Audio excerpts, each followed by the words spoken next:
जब ते तुमरे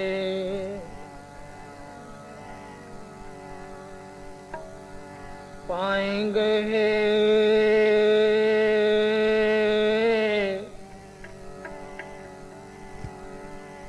जब ते तुमरे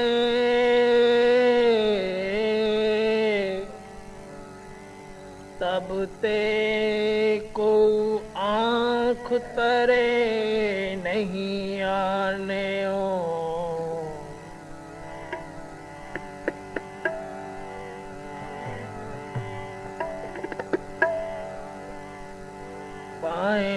पाएंगे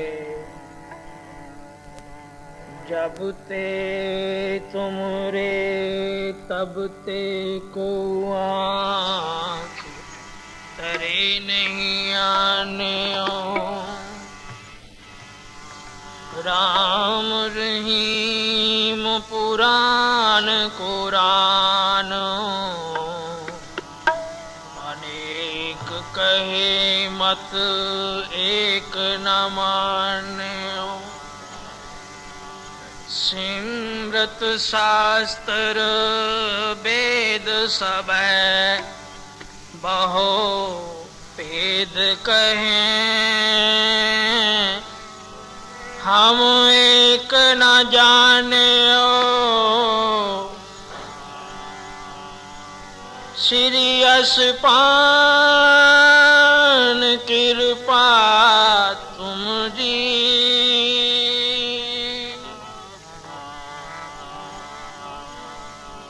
श्री असपान कृपा तुमरी कर मैं न कहो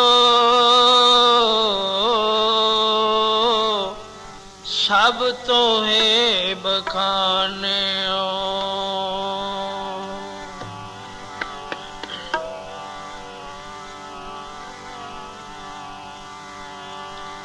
वाहो वाहो गोविंद सिंह जी वाहो वाहो गोविंद सिंह जी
तख्त रचाया,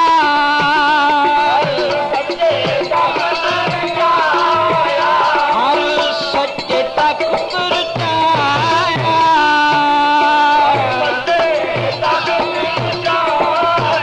सत्संगत मिला, सत्संगत मिला, सत्संगत मिला, सत्संगत मिला। वाहो गोविंद सिंह जी, वाहो वाहो गोविंद सिंह जी, वाहो वाहो गोविंद सिंह जी, वाहो वाहो गोविंद सिंह जी, वाहो वाहो गोविंद सिंह जी, वाहो वाहो गोविंद सिंह जी, वाहो वाहो गोविंद सिंह जी, वाहो वाहो गोविंद सिंह जी। आपे गुरु चलाया, आपे गुरु चला, आपे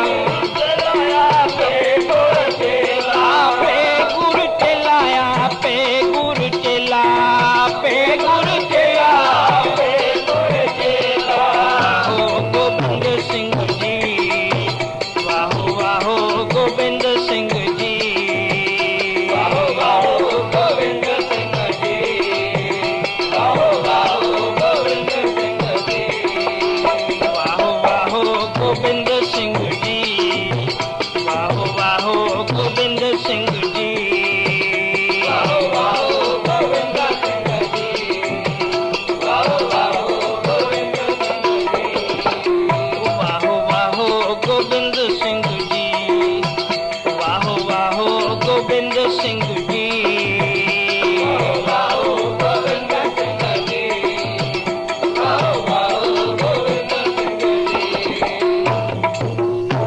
वाहो वाहो गोविंद सिंह,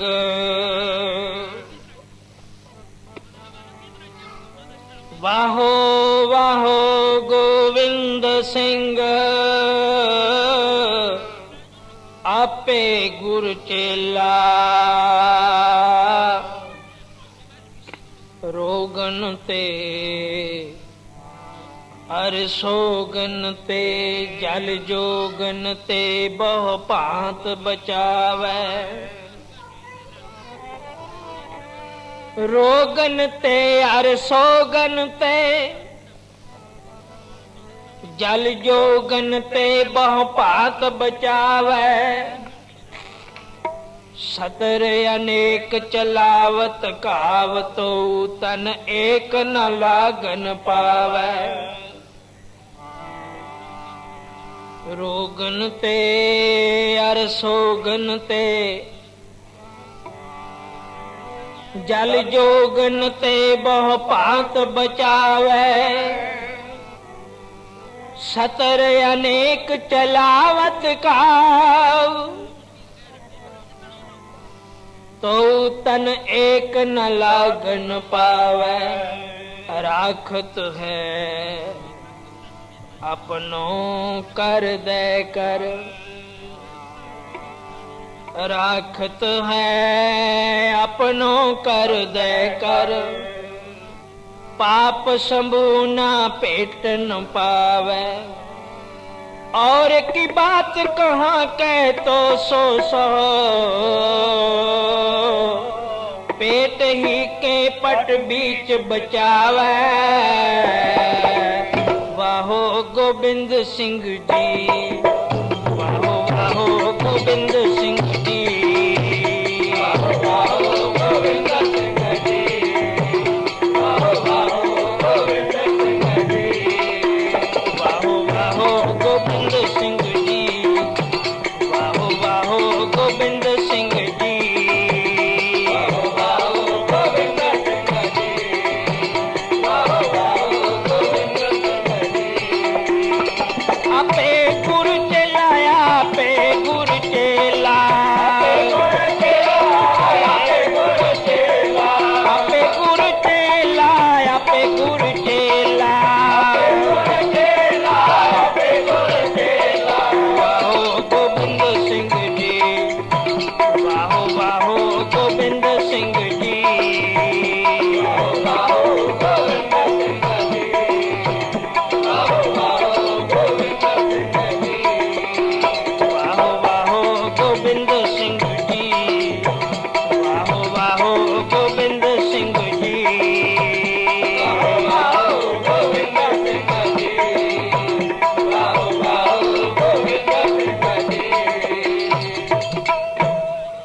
ਵਾਹੋ ਵਾਹੋ ਗੋਬਿੰਦ ਸਿੰਘ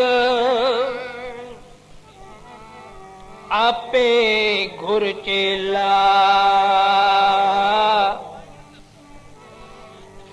ਆਪੇ ਗੁਰ ਚੇਲਾ। चित न भयो हमरो आवन कहे, चित न भयो हमरो आवन कहे। चुबी रही सुरत,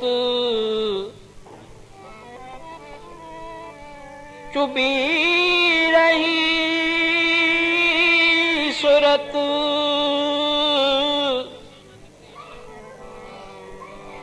प्रभ चरणन में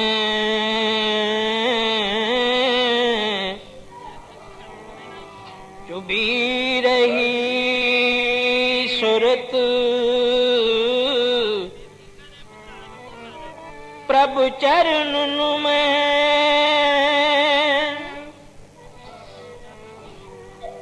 पटना शहर बिखे पावलहे ओ,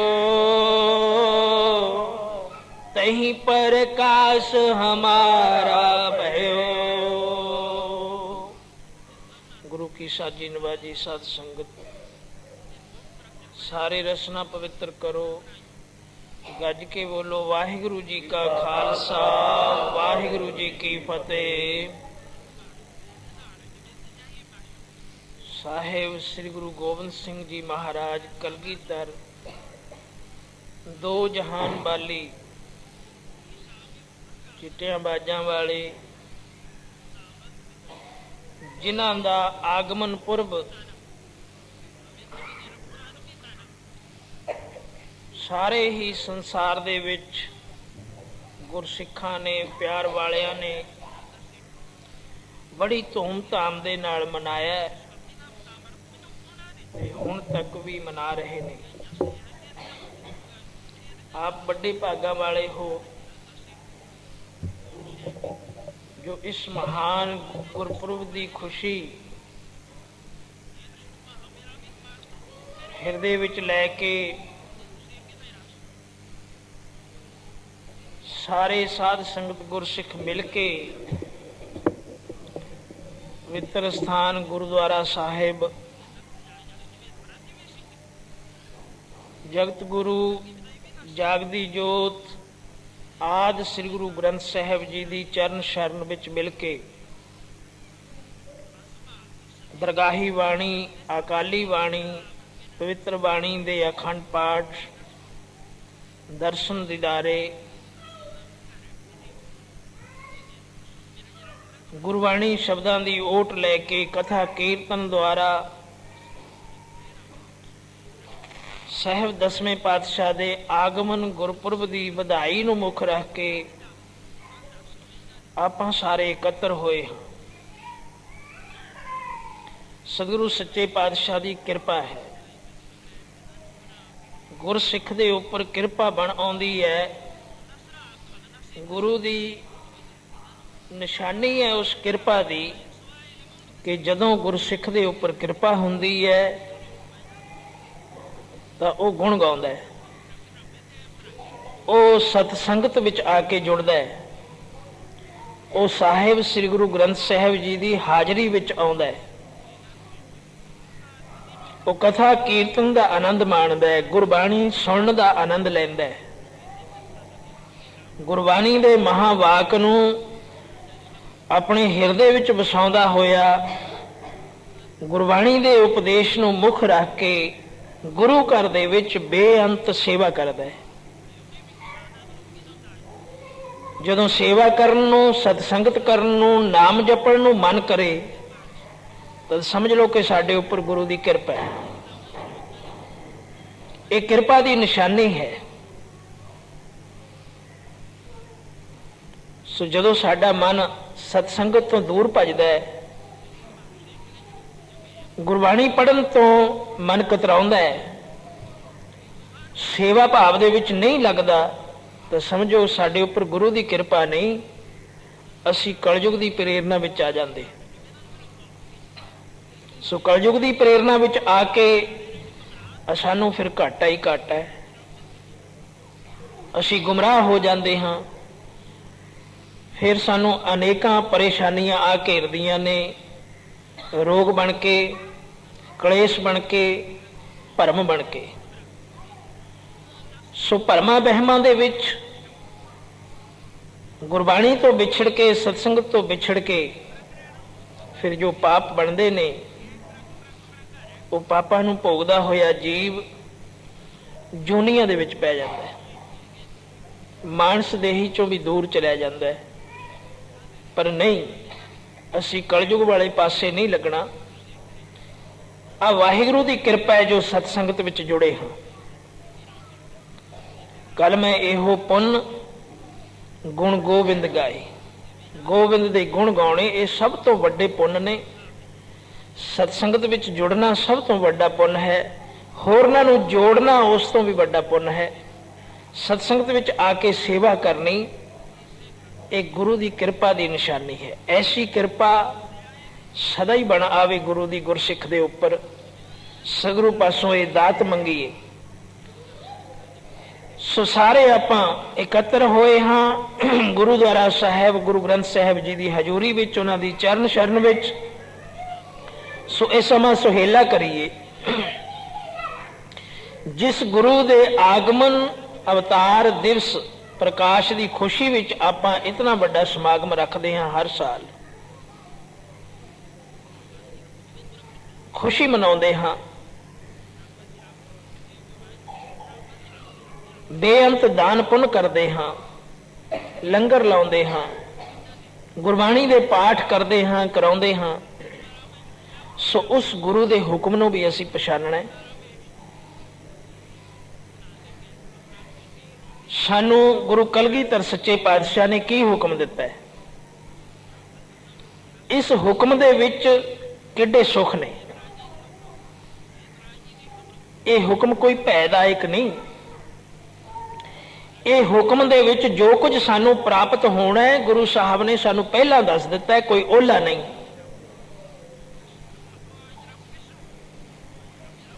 ਗੁਰੂ ਦਸਵੇਂ ਪਾਤਸ਼ਾਹ ਦੇ ਸਿੱਖ, ਗੁਰੂ ਨਾਨਕ ਦੇ ਘਰ ਦੇ ਸਿੱਖ ਅਸੀਂ ਤਦ ਹੀ ਬਣ ਸਕਦੇ ਹਾਂ ਜੇ ਅਸੀਂ ਸਾਰੇ ਅੰਮ੍ਰਿਤ ਧਾਰੀ ਹੋਈਏ। ਭਾਈ ਅਸੀਂ ਅੰਮ੍ਰਿਤ ਜ਼ਰੂਰ ਛਕਣਾ ਹੈ।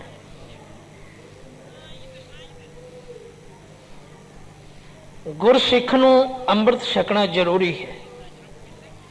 ਕਿਉਂ ਜ਼ਰੂਰੀ ਹੈ? ਸਾਨੂੰ ਬਹੁਤਾ ਲੰਬਾ ਜਾਣ ਦੀ ਲੋੜ ਨਹੀਂ, ਬਹੁਤਾ ਗਿਆਨ ਘੋਟਣ ਦੀ ਲੋੜ ਨਹੀਂ। ਅਸੀਂ ਗੁਰੂ ਕੇ ਸਿੱਖ ਹਾਂ, ਸਾਡਾ ਜਨਮ ਸਿੱਖਾਂ ਦੇ ਘਰ ਹੈ, ਅਸੀਂ ਸਿੱਖ ਸਦਵਾਉਂਦੇ ਹਾਂ ਆਪਣੇ ਆਪ ਨੂੰ।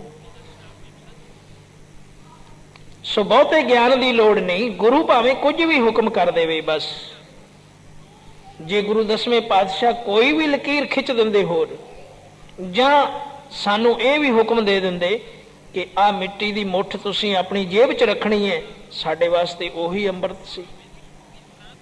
ਪਰ ਸਾਨੂੰ ਐਸੇ ਵਹਿਮਾਂ ਦੇ ਵਿੱਚ ਤਾਂ ਗੁਰੂ ਨੇ ਪਾਇਆ ਹੀ ਨਹੀਂ। ਸਾਨੂੰ ਉਹ ਮਰਜ਼ਾਦਾ, ਉਹ ਦਾਤ, ਉਹ ਵਸਤੂ ਸਾਨੂੰ ਦਿੱਤੀ ਹੈ ਜਿਸ ਦੇ ਵਿੱਚੋਂ ਬੇਸ਼ੁਮਾਰ ਸੁੱਖ ਪੈਦਾ ਹੁੰਦੇ ਨੇ। ਉਹ ਅੰਮ੍ਰਿਤ ਸਾਨੂੰ ਬਖਸ਼ ਕੇ ਸਾਨੂੰ ਖਾਲਸੇ ਬਣਾਇਆ। ਖਾਲਸਾ ਸੋਈ ਨਿਖਾਲਸ ਜਾਣਾ। ਸਾਨੂੰ ਫੋਕੇ ਵਹਿਮਾਂ ਭਰਮਾਂ ਵਿੱਚੋਂ ਕੱਢ ਕੇ ਗੁਰੂ ਦਸਵੇਂ ਪਾਤਸ਼ਾਹ ਨੇ ਸਾਨੂੰ ਅੰਮ੍ਰਿਤ ਦੀ ਐਸੀ ਦਾਤ ਬਖਸ਼ੀ ਹੈ ਜਿਸ ਦੇ ਵਿੱਚੋਂ ਸੁੱਖ ਹੀ ਸੁੱਖ ਪੈਦਾ ਹੁੰਦੇ ਨੇ, ਜਿਸ ਦਾ ਹੁਕਮ ਮੰਨਣ ਦੇ ਵਿੱਚ ਸਾਨੂੰ ਬੇਅੰਤ ਸੁੱਖ ਮਿਲਦੇ ਨੇ। ਤੁਸੀਂ ਅੰਮ੍ਰਿਤਧਾਰੀ ਬਣ ਕੇ ਦੇਖੋ, ਕੋਈ ਔਖਾ ਨਹੀਂ। ਇਹ ਵੀ ਲੋਕਾਂ ਦੇ ਪਾਏ ਹੋਏ ਵਹਿਮ ਨੇ, ਇਹ ਵੀ ਗੁੰਮਰਾਹ ਕਰਨ ਵਾਲਿਆਂ ਦੀ ਕੁਮੱਤ ਹੈ ਕਿ ਜੋ ਅਸੀਂ ਸੁਣਦੇ ਹਾਂ ਕਿ ਅੰਮ੍ਰਿਤ ਸਾਤੋਂ ਰੱਖਿਆ ਨਹੀਂ ਜਾਣਾ, ਜੇ ਅੰਮ੍ਰਿਤ ਛਕ ਲਿਆ ਸਾਡੇ ਤੇ ਭਾਰ ਪੈ ਜਾਵੇਗਾ, ਝੂਠਾ ਮਿੱਠਾ ਖਾਧਾ ਗਿਆ ਤਾਂ ਸਾਡਾ ਔਗਣ ਬਣ ਜਾਵੇਗਾ। ਐਸੀਆਂ ਵਿਚਾਰਾਂ ਸਭ ਗਲਤ ਨੇ। ਅਸੀਂ ਅੰਮ੍ਰਿਤ ਦੀ ਰਾਖੀ ਨਹੀਂ ਕਰਨੀ, ਅੰਮ੍ਰਿਤ ਨੇ ਸਾਡੀ ਰਾਖੀ ਕਰਨੀ। ਅੰਮ੍ਰਿਤ ਨੇ ਸਾਡੀ ਰਾਖੀ ਕਰਨੀ ਹੈ। ਗੁਰੂ ਸੱਚੇ ਪਾਤਸ਼ਾਹ ਨੇ ਇਹ ਸਾਨੂੰ ਹੁਕਮ ਦਿੱਤਾ ਹੈ, ਅਸੀਂ ਗੁਰੂ ਦਾ ਹੁਕਮ ਮੰਨਣਾ ਹੈ। ਅਸੀਂ ਇਹਨਾਂ ਗੱਲਾਂ ਮਗਰ ਜਾਣਾ ਹੀ ਨਹੀਂ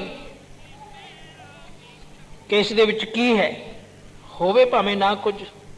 ਗੁਰਸਿੱਖ ਨੂੰ ਵਿਸ਼ਵਾਸ ਹੋਣਾ ਚਾਹੀਦਾ ਹੈ, ਗੁਰਸਿੱਖ ਦੀ ਪ੍ਰੀਤ ਹੋਣੀ ਚਾਹੀਦੀ ਹੈ, ਪ੍ਰਤੀਤ ਹੋਣੀ ਚਾਹੀਦੀ ਹੈ। ਭਗਤਾਂ ਨੇ ਪ੍ਰਤੀਤ ਕੀਤੀ, ਕਿਸੇ ਨੇ ਪੱਥਰ ਤੇ, ਕਿਸੇ ਨੇ ਮੂਰਤੀ ਤੇ, ਕਿਸੇ ਨੇ ਦੇਹਧਾਰੀ ਗੁਰੂ ਤੇ, ਪਰ ਨਿਸ਼ਾਨਾ ਕੀ ਰੱਖਿਆ? ਇੱਕ ਅਕਾਲ ਪੁਰਖ ਦੇ ਦਰਸ਼ਨਾਂ ਦਾ,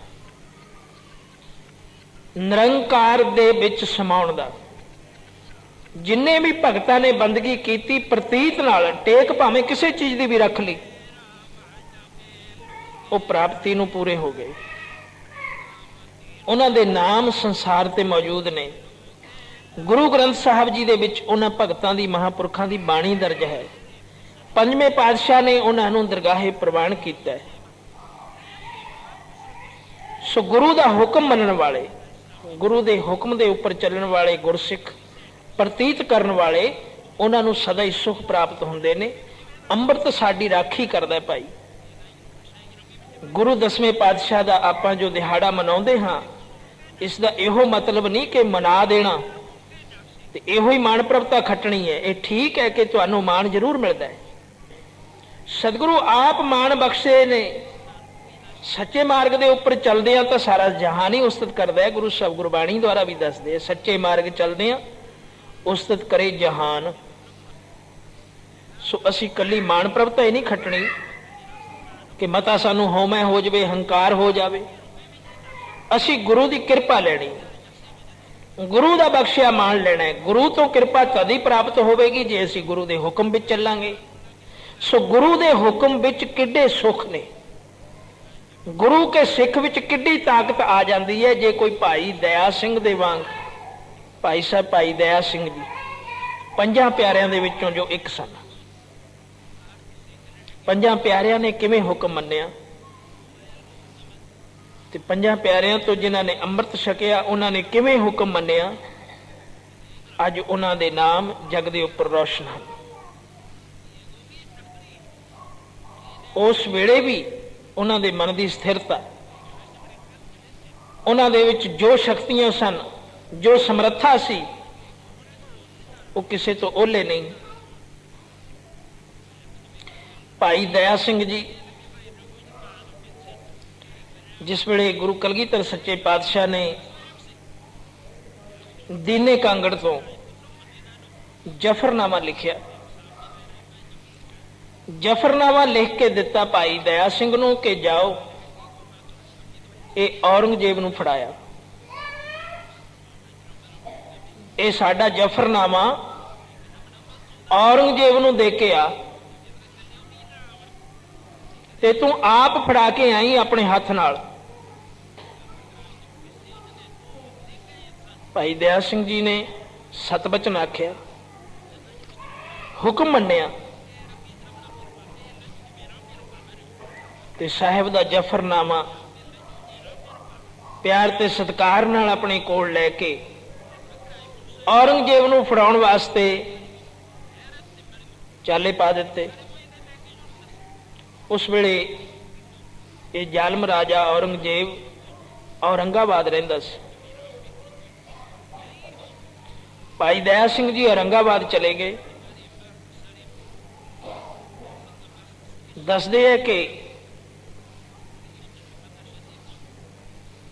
1.5-2 ਮਹੀਨੇ ਭਾਈ ਦਇਆ ਸਿੰਘ ਜੀ ਔਰੰਗਜ਼ੇਬ ਨੂੰ ਮਿਲਣ ਵਾਸਤੇ ਉੱਥੇ ਫਿਰਦੇ ਰਹੇ, ਪਰ ਕਿਸੇ ਨੇ ਮਿਲਣ ਨਹੀਂ ਦਿੱਤੇ। ਬੜਾ ਯਤਨ ਕੀਤਾ। ਭਾਈ ਦਇਆ ਸਿੰਘ ਬੜਾ ਹੈਰਾਨ ਸੀ ਕਿ ਇੱਕ ਐਸਾ ਰਾਜਾ ਹੈ ਜੋ ਇੱਕ ਦੂਤ ਨੂੰ ਵੀ ਮਿਲਣ ਦੀ ਕੋਈ ਮਰਜ਼ਾਦਾ ਨਹੀਂ ਸੀ। ਹਾਲਾਂਕਿ ਦੂਤ ਨੂੰ ਤਾਂ ਰਾਜੇ ਲੋਕ ਆਪ ਸੱਦ ਕੇ ਮਿਲਦੇ ਹੈ, ਚਿੱਠੀ ਪੱਤਰ ਲੈਣ ਵਾਸਤੇ ਹਰ ਇੱਕ ਨੂੰ ਅੰਦਰ ਸੱਦਿਆ ਜਾਂਦਾ ਹੈ, ਪਰ ਇਸ ਦੇ ਰਾਜ ਵਿੱਚ ਕੋਈ ਮਰਜ਼ਾਦਾ ਕਾਇਮ ਨਹੀਂ ਸੀ। ਵੱਡੀਆਂ ਚੱਲਦੀਆਂ ਸਨ, ਰਿਸ਼ਵਤਾਂ ਚੱਲਦੀਆਂ ਸਨ, ਜ਼ਾਲਮ ਸਰਕਾਰ ਸੀ, ਤੁਅੱਸਬੀ ਸਨ ਸਾਰੇ। ਆਪਣੇ ਹੀ ਮਜ਼ਹਬ ਦੇ ਨਾਲ ਪਿਆਰ ਕਰਨ ਵਾਲੇ, ਦੂਜੇ ਨੂੰ ਕੋਈ ਸਮਝਦਾ ਹੀ ਕੁਝ ਨਹੀਂ ਸੀ। ਬੜਾ ਯਤਨ ਕੀਤਾ ਭਾਈ ਦਇਆ ਸਿੰਘ ਜੀ ਨੇ, ਪਰ ਕਿਸੇ ਨੇ ਔਰੰਗਜ਼ੇਬ ਤੱਕ ਫਰਿਆਦ ਨਾ ਕੀਤੀ, ਕਿਸੇ ਨੇ ਔਰੰਗਜ਼ੇਬ ਨੂੰ ਜਾ ਕੇ ਦੱਸਿਆ ਨਹੀਂ। ਸਭ ਰਿਸ਼ਵਤਾਂ ਦੇ ਭੁੱਖੇ ਤੇ ਸਭ ਸ਼ਰਾਬੀ ਕਬਾਬੀ, ਬੜੇ ਤੁਅੱਸਬੀ, ਆਪਣੀ ਕੌਮ ਪ੍ਰਸਤੀ ਦੇ ਵਿੱਚ ਕੱਟੜ। ਭਾਈ ਦਇਆ ਸਿੰਘ ਜੀ ਨੇ ਫਿਰ ਉੱਥੋਂ ਖੜ ਕੇ ਅਰਦਾਸ ਕੀਤੀ। ਅਰਦਾਸ ਕੀਤੀ ਗੁਰੂ ਕਲਗੀਧਰ ਸੱਚੇ ਪਾਤਸ਼ਾਹ ਦੇ ਚਰਨਾਂ ਵਿੱਚ, ਦੋਨੋਂ ਹੱਥ ਜੋੜ ਕੇ। ਜਿਸ ਵੇਲੇ ਅਰਦਾਸ ਕੀਤੀ ਖਿੱਚਦੀ, ਬੈਰਾਗ ਦੇ ਵਿੱਚ ਆ ਕੇ ਗਰੀਬ ਨਵਾਜ ਆਪ ਜੀ ਦਾ ਬਚਨ ਬਣ ਕੇ ਮੈਂ ਔਰੰਗਾਬਾਦ ਆ ਗਿਆ।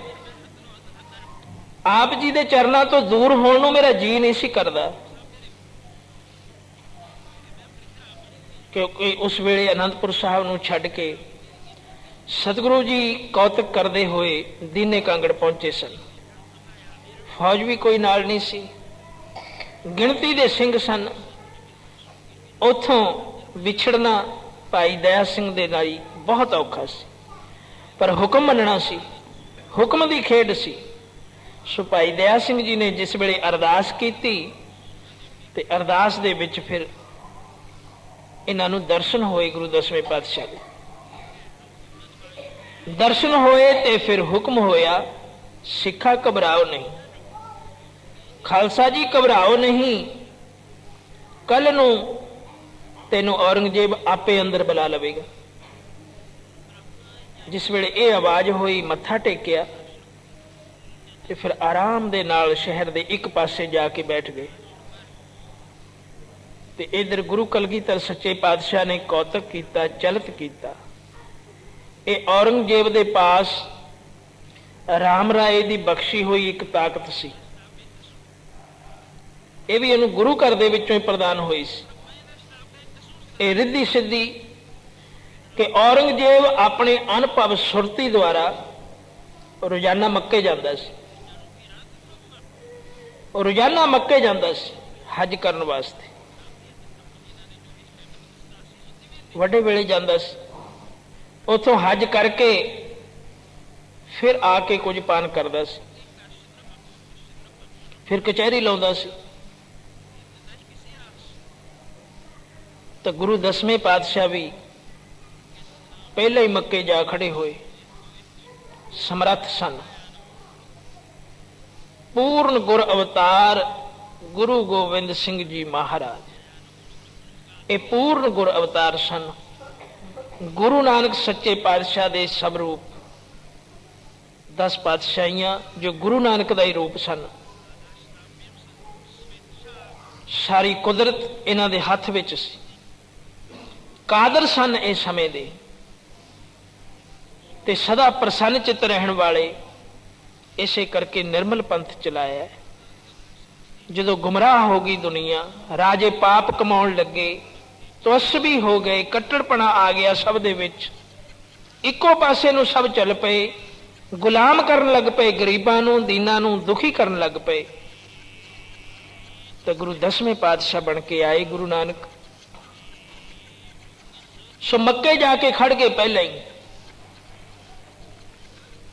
ਤੇ ਔਰੰਗਜ਼ੇਬ ਵੀ ਆਪਣੀ ਰਿੱਧੀ ਸਿੱਧੀ ਦੇ ਨਾਲ ਮੱਕੇ ਗਿਆ, ਅੰਦਰ ਚਲਿਆ ਗਿਆ, ਹਜ ਕੀਤਾ। ਹਜ ਕਰਕੇ ਜਿਸ ਵੇਲੇ ਬਾਹਰ ਨਿਕਲਿਆ ਤਾਂ ਗੁਰੂ ਦਸਵੇਂ ਪਾਤਸ਼ਾਹ ਨੇ ਅੱਗੋਂ ਰੋਕ ਲਿਆ। ਰੋਕ ਕੀ ਲਿਆ? ਗਲਾਵੇਂ ਤੋਂ ਫੜ ਲਿਆ। ਕਹਿਣ ਲੱਗੇ, ਉਹ ਪਾਪੀ, ਦੱਸ ਤੇਰੀਆਂ ਫੌਜਾਂ ਹੁਣ ਕਿੱਥੇ ਨੇ? ਤੂੰ ਐਡੇ ਜ਼ੁਲਮ ਕਰਦਾ ਹੈ, ਹੁਣ ਦੱਸ ਤੇਰੀਆਂ ਫੌਜਾਂ ਕਿੱਥੇ ਨੇ? ਤੇਰੇ ਮਿੱਤਰ, ਤੇਰੇ ਦੋਸਤ, ਤੇਰਾ ਪਰਿਵਾਰ ਕੋਈ ਛਡਾ ਸਕਦਾ ਤੈਨੂੰ ਇੱਥੇ? ਦੱਸਦੇ ਆ ਕਿ ਔਰੰਗਜ਼ੇਬ ਕੰਬਣ ਲੱਗ ਪਿਆ। ਜਿਸ ਵੇਲੇ ਉਹਨੇ ਦੇਖਿਆ ਕਿ ਇਹ ਦਸਵੇਂ ਪਾਤਸ਼ਾਹ ਨੇ, ਸਾਹਿਬ ਸ੍ਰੀ ਗੁਰੂ ਗੋਬਿੰਦ ਸਿੰਘ ਜੀ ਨੇ, ਜਿਨ੍ਹਾਂ ਦੇ ਨਾਲ ਮੈਂ ਐਡਾ ਵੈਰ ਰਚਿਆ, ਇਹ ਮੱਕੇ ਆ ਗਏ, ਮੈਂ ਇਹਨਾਂ ਦੀ ਜਕੜ ਵਿੱਚ ਆ ਗਿਆ। ਜਾਣਦਾ ਤਾਂ ਉਹ ਸਭ ਕੁਝ ਸੀ ਕਿ ਇਹ ਸਮਰੱਥ ਨੇ, ਪੂਰਨ ਨੇ, ਪਰ ਗੁਰੂ ਸਾਹਿਬ ਬਾਣੀ ਵਿੱਚ ਦੱਸਦੇ ਪਾਪ ਬੁਰਾ, ਪਾਪੀ ਕੋ ਪਿਆਰਾ।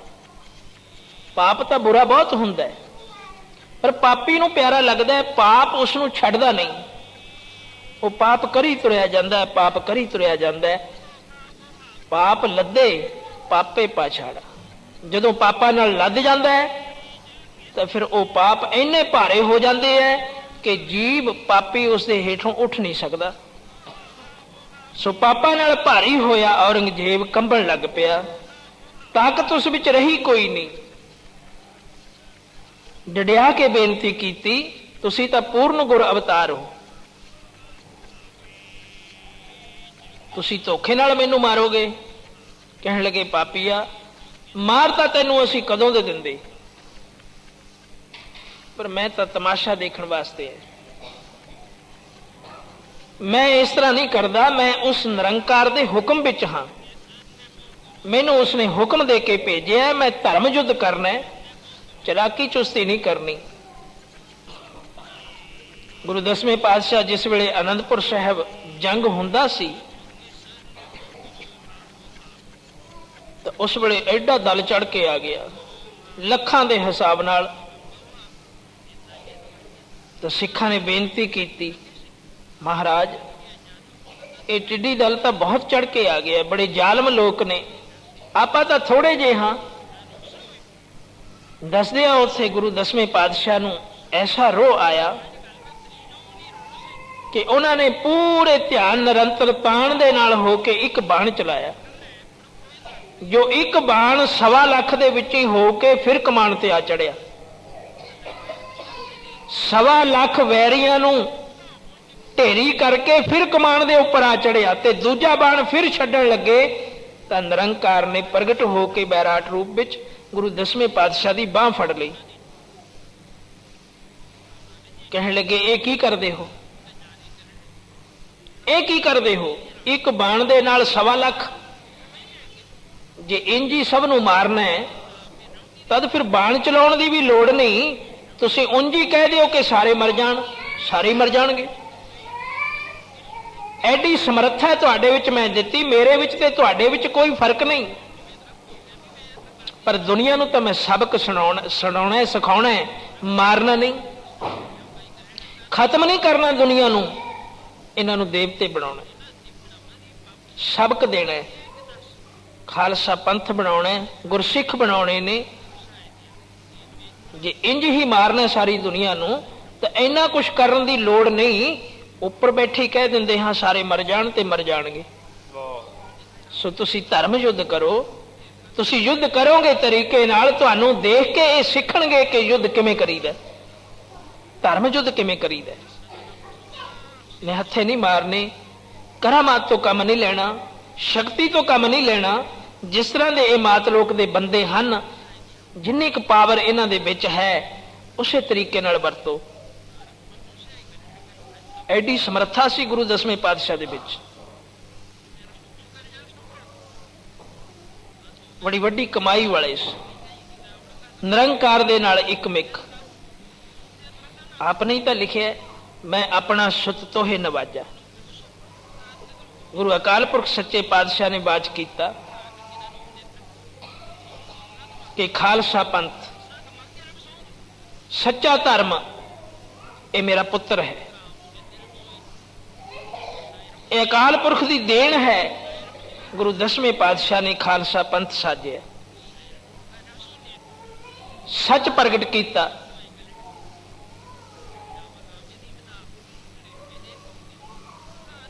ਕਈ ਇਸ ਦੋਹਰੇ ਦੀ ਪੰਕਤੀ ਦੇ ਵਿੱਚ ਭਰਮ ਦੇ ਵਿੱਚ ਪੈ ਜਾਂਦੇ ਹੈ ਕਿ ਜੋ ਹਮਕੋ ਪਰਮੇਸ਼ਰ ਉਚਰ ਹੈ ਤੇ ਸਭ ਨਰਕ ਕੁੰਡ में पर है।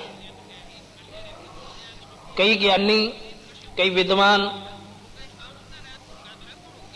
ਇਸ ਦਾ ਅਰਥ ਹੋਰ ਤਰੀਕੇ ਨਾਲ ਵੀ ਕਰਦੇ ਹੈ ਕਿ ਦਸਵੇਂ ਪਾਤਸ਼ਾਹ ਨੇ ਆਪ ਆਖਿਆ ਕਿ ਜਿਹੜਾ ਮੈਨੂੰ ਪਰਮੇਸ਼ਰ ਕਹੂਗਾ ਉਹ ਨਰਕਾਂ ਨੂੰ ਜਾਊਗਾ, ਪਰ ਨਹੀਂ, ਇਸ ਦਾ ਅਰਥ ਇਹ ਨਹੀਂ। ਵਿਚਿੱਤਰ ਨਾਟਕ ਦੀ ਸਾਰੀ ਕਥਾ ਕਰਕੇ ਦੇਖੀਏ ਜਾਂ ਸੁਣੀਏ ਤਾਂ ਫਿਰ ਸਮਝ ਪੈਂਦੀ ਹੈ ਕਿ ਆਦ ਤੋਂ ਲੈ ਕੇ ਜਿੰਨੀਆਂ ਵੀ ਸ਼ਕਤੀਆਂ, ਜਿੰਨੇ ਵੀ ਅਵਤਾਰ ਹੋਏ ਨੇ, ਸਭ ਨੇ ਆਪਣੇ ਆਪ ਨੂੰ ਜਪਾਇਆ, ਆਪਣੇ ਆਪ ਨੂੰ ਜਪਾਇਆ। ਇਹਨਾਂ ਦੋ ਪੰਕਤੀਆਂ ਤੇ ਆ ਕੇ, ਇਸ ਦੋਹਰੇ ਤੇ ਆ ਕੇ ਗੁਰੂ ਸਾਹਿਬ ਨੇ ਦੱਸਿਆ ਕਿ ਜੋ ਹਮਕੋ ਪਰਮੇਸ਼ਰ ਉਚਰੇ, ਜਿਹੜੇ ਆਪਣੇ ਆਪ ਨੂੰ, ਹਮਕੋ ਦਾ ਅਰਥ ਇੱਥੇ ਇਹ ਹੈ ਜਿਹੜਾ ਆਪਣੇ ਆਪ ਨੂੰ ਪਰਮੇਸ਼ਰ ਸਮਝਦਾ ਹੈ, ਕਿਉਂਕਿ ਪਿਛਲੇ ਅਵਤਾਰਾਂ ਨੇ ਆਪਣੇ ਆਪ ਨੂੰ ਜਪਾਇਆ, ਨਿਰੰਕਾਰ ਨੂੰ ਕਿਸੇ ਨੇ ਨਹੀਂ ਜਪਾਇਆ। ਗੁਰੂ ਨਾਨਕ ਸੱਚੇ ਪਾਤਸ਼ਾਹ ਨੇ ਆ ਕੇ ਨਿਰੰਕਾਰ ਨੂੰ ਜਪਾਇਆ।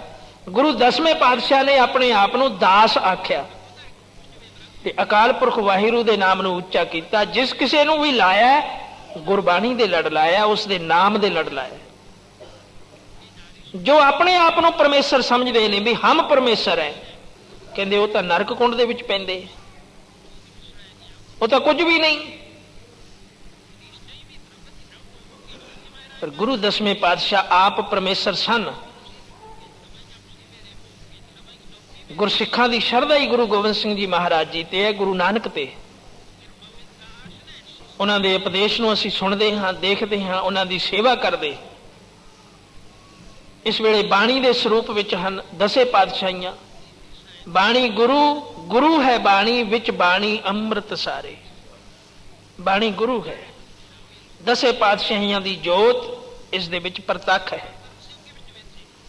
ਸੋ ਐਸੇ ਭਰਮ ਵਿੱਚ ਨਹੀਂ ਪੈਣਾ, ਪਰ ਆਪਣੀ ਹਉਮੈ ਦੀ ਨਿਵਰਤੀ ਕਰਨ ਵਾਸਤੇ, ਆਪਣੀ ਹਉਮੈ ਨੂੰ ਦੂਰ ਕਰਨ ਵਾਸਤੇ ਤੇ ਸਾਨੂੰ ਸਬਕ ਦੇਣ ਵਾਸਤੇ, ਸਾਨੂੰ ਜੋੜਨ ਵਾਸਤੇ ਗੁਰੂ ਦਸਵੇਂ ਪਾਤਸ਼ਾਹ ਦਾਸ ਬਣ ਕੇ ਅਕਾਲ ਪੁਰਖ ਦੇ ਅੱਗੇ ਬੇਨਤੀਆਂ ਕਰਦੇ। ਕਈ ਦੋਹਰੇ ਗੁਰੂ ਸੱਚੇ ਪਾਤਸ਼ਾਹ ਨੇ ਆਪਣੇ ਮੁਖਾਰਬਿੰਦ ਤੋਂ ਆਪਣੀ ਕਲਮ ਦੇ ਨਾਲ ਉਚਾਰੇ ਤੇ ਲਿਖੇ, ਜਿਸ ਦੇ ਵਿੱਚ ਦਾਸ, ਕੀਟ, ਇੱਥੋਂ ਤੱਕ ਵੀ ਲਿਖੇ। ਜੋ ਪੂਰਨ ਹੁੰਦੇ ਨੇ ਉਹਨਾਂ ਦੇ ਵਿੱਚ ਹੀ ਐਸੀ ਨਿਮਰਤਾ ਹੁੰਦੀ ਹੈ, ਜੋ ਅਧੂਰੇ ਹੁੰਦੇ ਆ ਉਹਨਾਂ ਦੇ ਵਿੱਚ ਹਉਮੈ ਹੰਕਾਰ ਹੁੰਦਾ ਹੈ। ਜੋ ਪੂਰਨ ਹੁੰਦੇ ਨੇ, ਇੱਕ ਮਿਕ ਹੁੰਦੇ ਨੇ ਰੱਬ ਦੇ ਨਾਲ, ਉਹਨਾਂ ਦੇ ਵਿੱਚ ਬੜੀ ਨਿਮਰਤਾ ਹੁੰਦੀ ਹੈ। ਉਹ ਅਕਾਲ ਪੁਰਖ ਨੂੰ ਜਪਾਉਂਦੇ ਨੇ, ਆਪਣੇ ਆਪ ਨੂੰ ਛੋਟਾ ਜਾਣ ਕੇ ਸਬਕ ਦਿੰਦੇ ਨੇ। ਸੋ ਦਸਵੇਂ ਪਾਤਸ਼ਾਹ ਦੇ ਵਿੱਚ ਇੰਨੀ ਸਮਰੱਥਾ ਸੀ, ਉਹ ਪੂਰਨ ਗੁਰ ਅਵਤਾਰ ਸੀ। ਚਾਹੁੰਦੇ ਤਾਂ ਹੁਕਮ ਕਰਕੇ ਸਾਰੀ ਸ੍ਰਿਸ਼ਟੀ ਨੂੰ ਭਸਮ ਕਰ ਦਿੰਦੇ, ਪਰ ਅਕਾਲ ਪੁਰਖ ਨੇ ਆਖਿਆ ਨਹੀਂ, ਇੰਜ ਨਹੀਂ ਕਰਨਾ। ਇਹਨਾਂ ਲੋਕਾਂ ਨੂੰ ਮੱਤ ਕਿਵੇਂ ਆਵੇਗੀ, ਖਾਲਸਾ ਪੰਥ ਕਿਵੇਂ ਪੂਰਨੇ ਪਾਵੇਗਾ, ਤੁਸੀਂ ਧਰਮ ਯੁੱਧ ਲੜੋ। ਸੋ ਔਰੰਗਜ਼ੇਬ ਨੂੰ ਜਿਸ ਵੇਲੇ ਗਲੋਂ ਫੜ ਲਿਆ ਤੇ ਉਹ ਕੰਬਣ ਲੱਗ ਪਿਆ, ਕਹਿਣ ਲੱਗਿਆ ਮਹਾਰਾਜ ਮੈਨੂੰ ਇੰਜ ਨਾ ਮਾਰੋ, ਮੈਨੂੰ ਬਖਸ਼ ਦਿਓ, ਤੁਸੀਂ ਕਰਾਮਾਤ ਦਿਖਾ ਰਹੇ ਹੋ। ਕਹਿਣ ਲੱਗੇ ਸਾਡੀ ਕਰਾਮਾਤ ਨਹੀਂ, ਅਸੀਂ ਤੈਨੂੰ ਮਾਰਨ ਵਾਸਤੇ ਨਹੀਂ ਆਏ, ਮਰੇਗਾ ਤੂੰ ਆਪਣੇ ਪਾਪਾਂ ਕਾਰਨ, ਇੰਜ ਨਹੀਂ ਮਰੇਗਾ, ਤੇਰੇ ਪਾਪ ਹਨ ਉਹ ਤੈਨੂੰ ਭੋਗਣੇ ਪੈਣਗੇ। ਸਰੀਰ ਉੱਪਰ ਕਸ਼ਟ ਹੋਵੇਗਾ, ਭੋਗਣਾ ਪਵੇਗਾ, ਇੱਥੇ ਵੀ ਤੇ ਪਰਲੋਕ ਵਿੱਚ ਵੀ। ਪਰ ਤੈਨੂੰ ਯਾਦ ਕਰਾ ਦਈਏ, ਸਾਡਾ ਇੱਕ ਸਿੱਖ, ਸਾਡਾ ਇੱਕ ਪਿਆਰਾ, ਸਾਡਾ ਖਾਲਸਾ ਭਾਈ ਸਾਹਿਬ ਭਾਈ ਦਇਆ ਸਿੰਘ ਔਰੰਗਾਬਾਦ ਤੇਰੇ ਕਿਲੇ ਦੇ ਆਲੇ ਦੁਆਲੇ 2 ਮਹੀਨੇ ਹੋ ਗਏ, ਉਸ ਨੂੰ ਅਸੀਂ ਜਫਰਨਾਮਾ ਦੇ ਕੇ ਭੇਜਿਆ, ਪੈਗਾਮ ਭੇਜਿਆ ਤੈਨੂੰ। ਤੇਰੇ ਕਿਲੇ ਦੇ ਵਿੱਚ, ਤੇਰੇ ਰਾਜ ਦੇ ਵਿੱਚ ਕੋਈ ਐਸੀ ਮਰਜ਼ਾਦਾ ਨਹੀਂ, ਕੋਈ ਪੁੱਛਦਾ ਕਿਸੇ ਦਾ ਨਹੀਂ ਕਿਸੇ ਨੂੰ।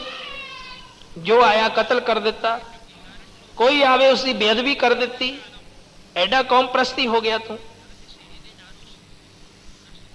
ਹੁਣ ਤੈਨੂੰ ਬਖਸ਼ ਦਿੰਦੇ ਹਾਂ। ਉਹ ਦੋਨੋਂ ਹੱਥ ਜੋੜ ਕੇ ਕਹਿਣ ਲੱਗਿਆ ਜੀ ਮੈਂ ਜਾਂਦਾ ਹੀ ਉਸ ਨੂੰ ਬੁਲਾਵਾਂਗਾ, ਸਤਿਕਾਰ ਕਰਾਂਗਾ, ਤੇ ਆਪ ਦਾ ਭੇਜਿਆ ਹੋਇਆ ਪੈਗਾਮ ਜਫਰਨਾਮਾ ਮੈਂ ਉਸ ਤੋਂ ਮੰਗ ਕਰਾਂਗਾ। ਕਹਿਣ ਲੱਗੇ ਤੂੰ ਫਿਰ ਜਾ ਕੇ ਘਿਰ ਜਾਣਾ ਪਾਪਾਂ ਦੇ ਵਿੱਚ, ਜੀ ਤਾਂ ਕਰਦਾ ਤੈਨੂੰ ਮਾਰ ਦੇਈਏ, ਪਰ ਮੈਨੂੰ ਨਿਰੰਕਾਰ ਦਾ ਹੁਕਮ ਨਹੀਂ, ਇੰਜ ਨਹੀਂ ਮਾਰਨਾ ਤੈਨੂੰ। ਉਹ ਕੰਬ ਗਿਆ, ਕਹਿਣ ਲੱਗਿਆ ਜੀ ਮੈਂ ਜ਼ਰੂਰ ਜਾਂਦਾ ਹੀ ਪਹਿਲਾਂ ਉਸ ਤੋਂ ਜਫਰਨਾਮਾ ਪ੍ਰਾਪਤ ਕਰਾਂਗਾ। ਤਾਂ ਗੁਰੂ ਸੱਚੇ ਪਾਤਸ਼ਾਹ ਨੇ ਇੱਕ ਕਟਾਰ ਆਪਦੇ ਕੋਲੋਂ ਕੱਢ ਕੇ ਉਸ ਨੂੰ ਦਿੱਤੀ। ਕਹਿਣ ਲੱਗੇ ਫਿਰ ਆ ਸਾਡੀ ਨਿਸ਼ਾਨੀ ਲੈ ਜਾ, ਤੇਰੇ ਉੱਤੇ ਇਤਬਾਰ ਕਿਸੇ ਦਾ ਨਹੀਂ, ਮੇਰੇ ਸਿੱਖਾਂ ਦਾ ਤਾਂ ਬਿਲਕੁਲ ਹੀ ਇਤਬਾਰ ਨਹੀਂ ਤੇਰੇ ਉੱਪਰ। ਜੇ ਤੂੰ ਜਾ ਕੇ ਦੱਸਿਆ ਵੀ ਉਸ ਨੂੰ ਕਿ ਦਸਵੇਂ ਪਾਤਸ਼ਾਹ ਮੈਨੂੰ ਮਿਲੇ ਸੀ, ਤਦ ਵੀ ਮੇਰੇ ਸਿੱਖ ਨੇ ਮੰਨਣਾ ਨਹੀਂ, ਨਿਸ਼ਾਨੀ ਦੇਖ ਕੇ ਜ਼ਰੂਰ ਮੰਨ ਜਾਵੇਗਾ। ਆ ਕਟਾਰ ਲੈ ਜਾ ਮੇਰੀ। तो गुरु 10वें पातशाह ने एक कटार भी दी उसनों, जिहड़ी कि उसने हथ विच फड़ लई, नमस्कार कीती ते उथों फिर सुरती ला के इत्थे आ गया। ये रिद्धि सिद्धि द्वारा भी ताकत आ जाती है, गुरु की कृपा नाल तां आउणी ही है, इस दे विच कोई भरम नहीं। गुरु रामदास जी के समय जिस वेले हरमंदर साहब सेवा चलती थी ताल दी, उस वेले एक माता, एक बीबी गुरसिख भावना वाली पिशौर तो इत्थे आ जाती सी। पिशौर तो चल के किसी तरीके भी कोई पहुंच नहीं सकता, तो शाम को फिर वापस चली जाती सी अपने घर, क्योंकि गुरु अमरदास जी ने ताल खटाउण की सेवा जो दी हुई सी। सारे पिंडां दे विच होका दिंदे सन जाके गुरसिख मसंद। गुरु सच्चे पातशाह का हुक्म सी, जो ताल की सेवा विच आवेगा उसकी मुराद पूरी होवेगी,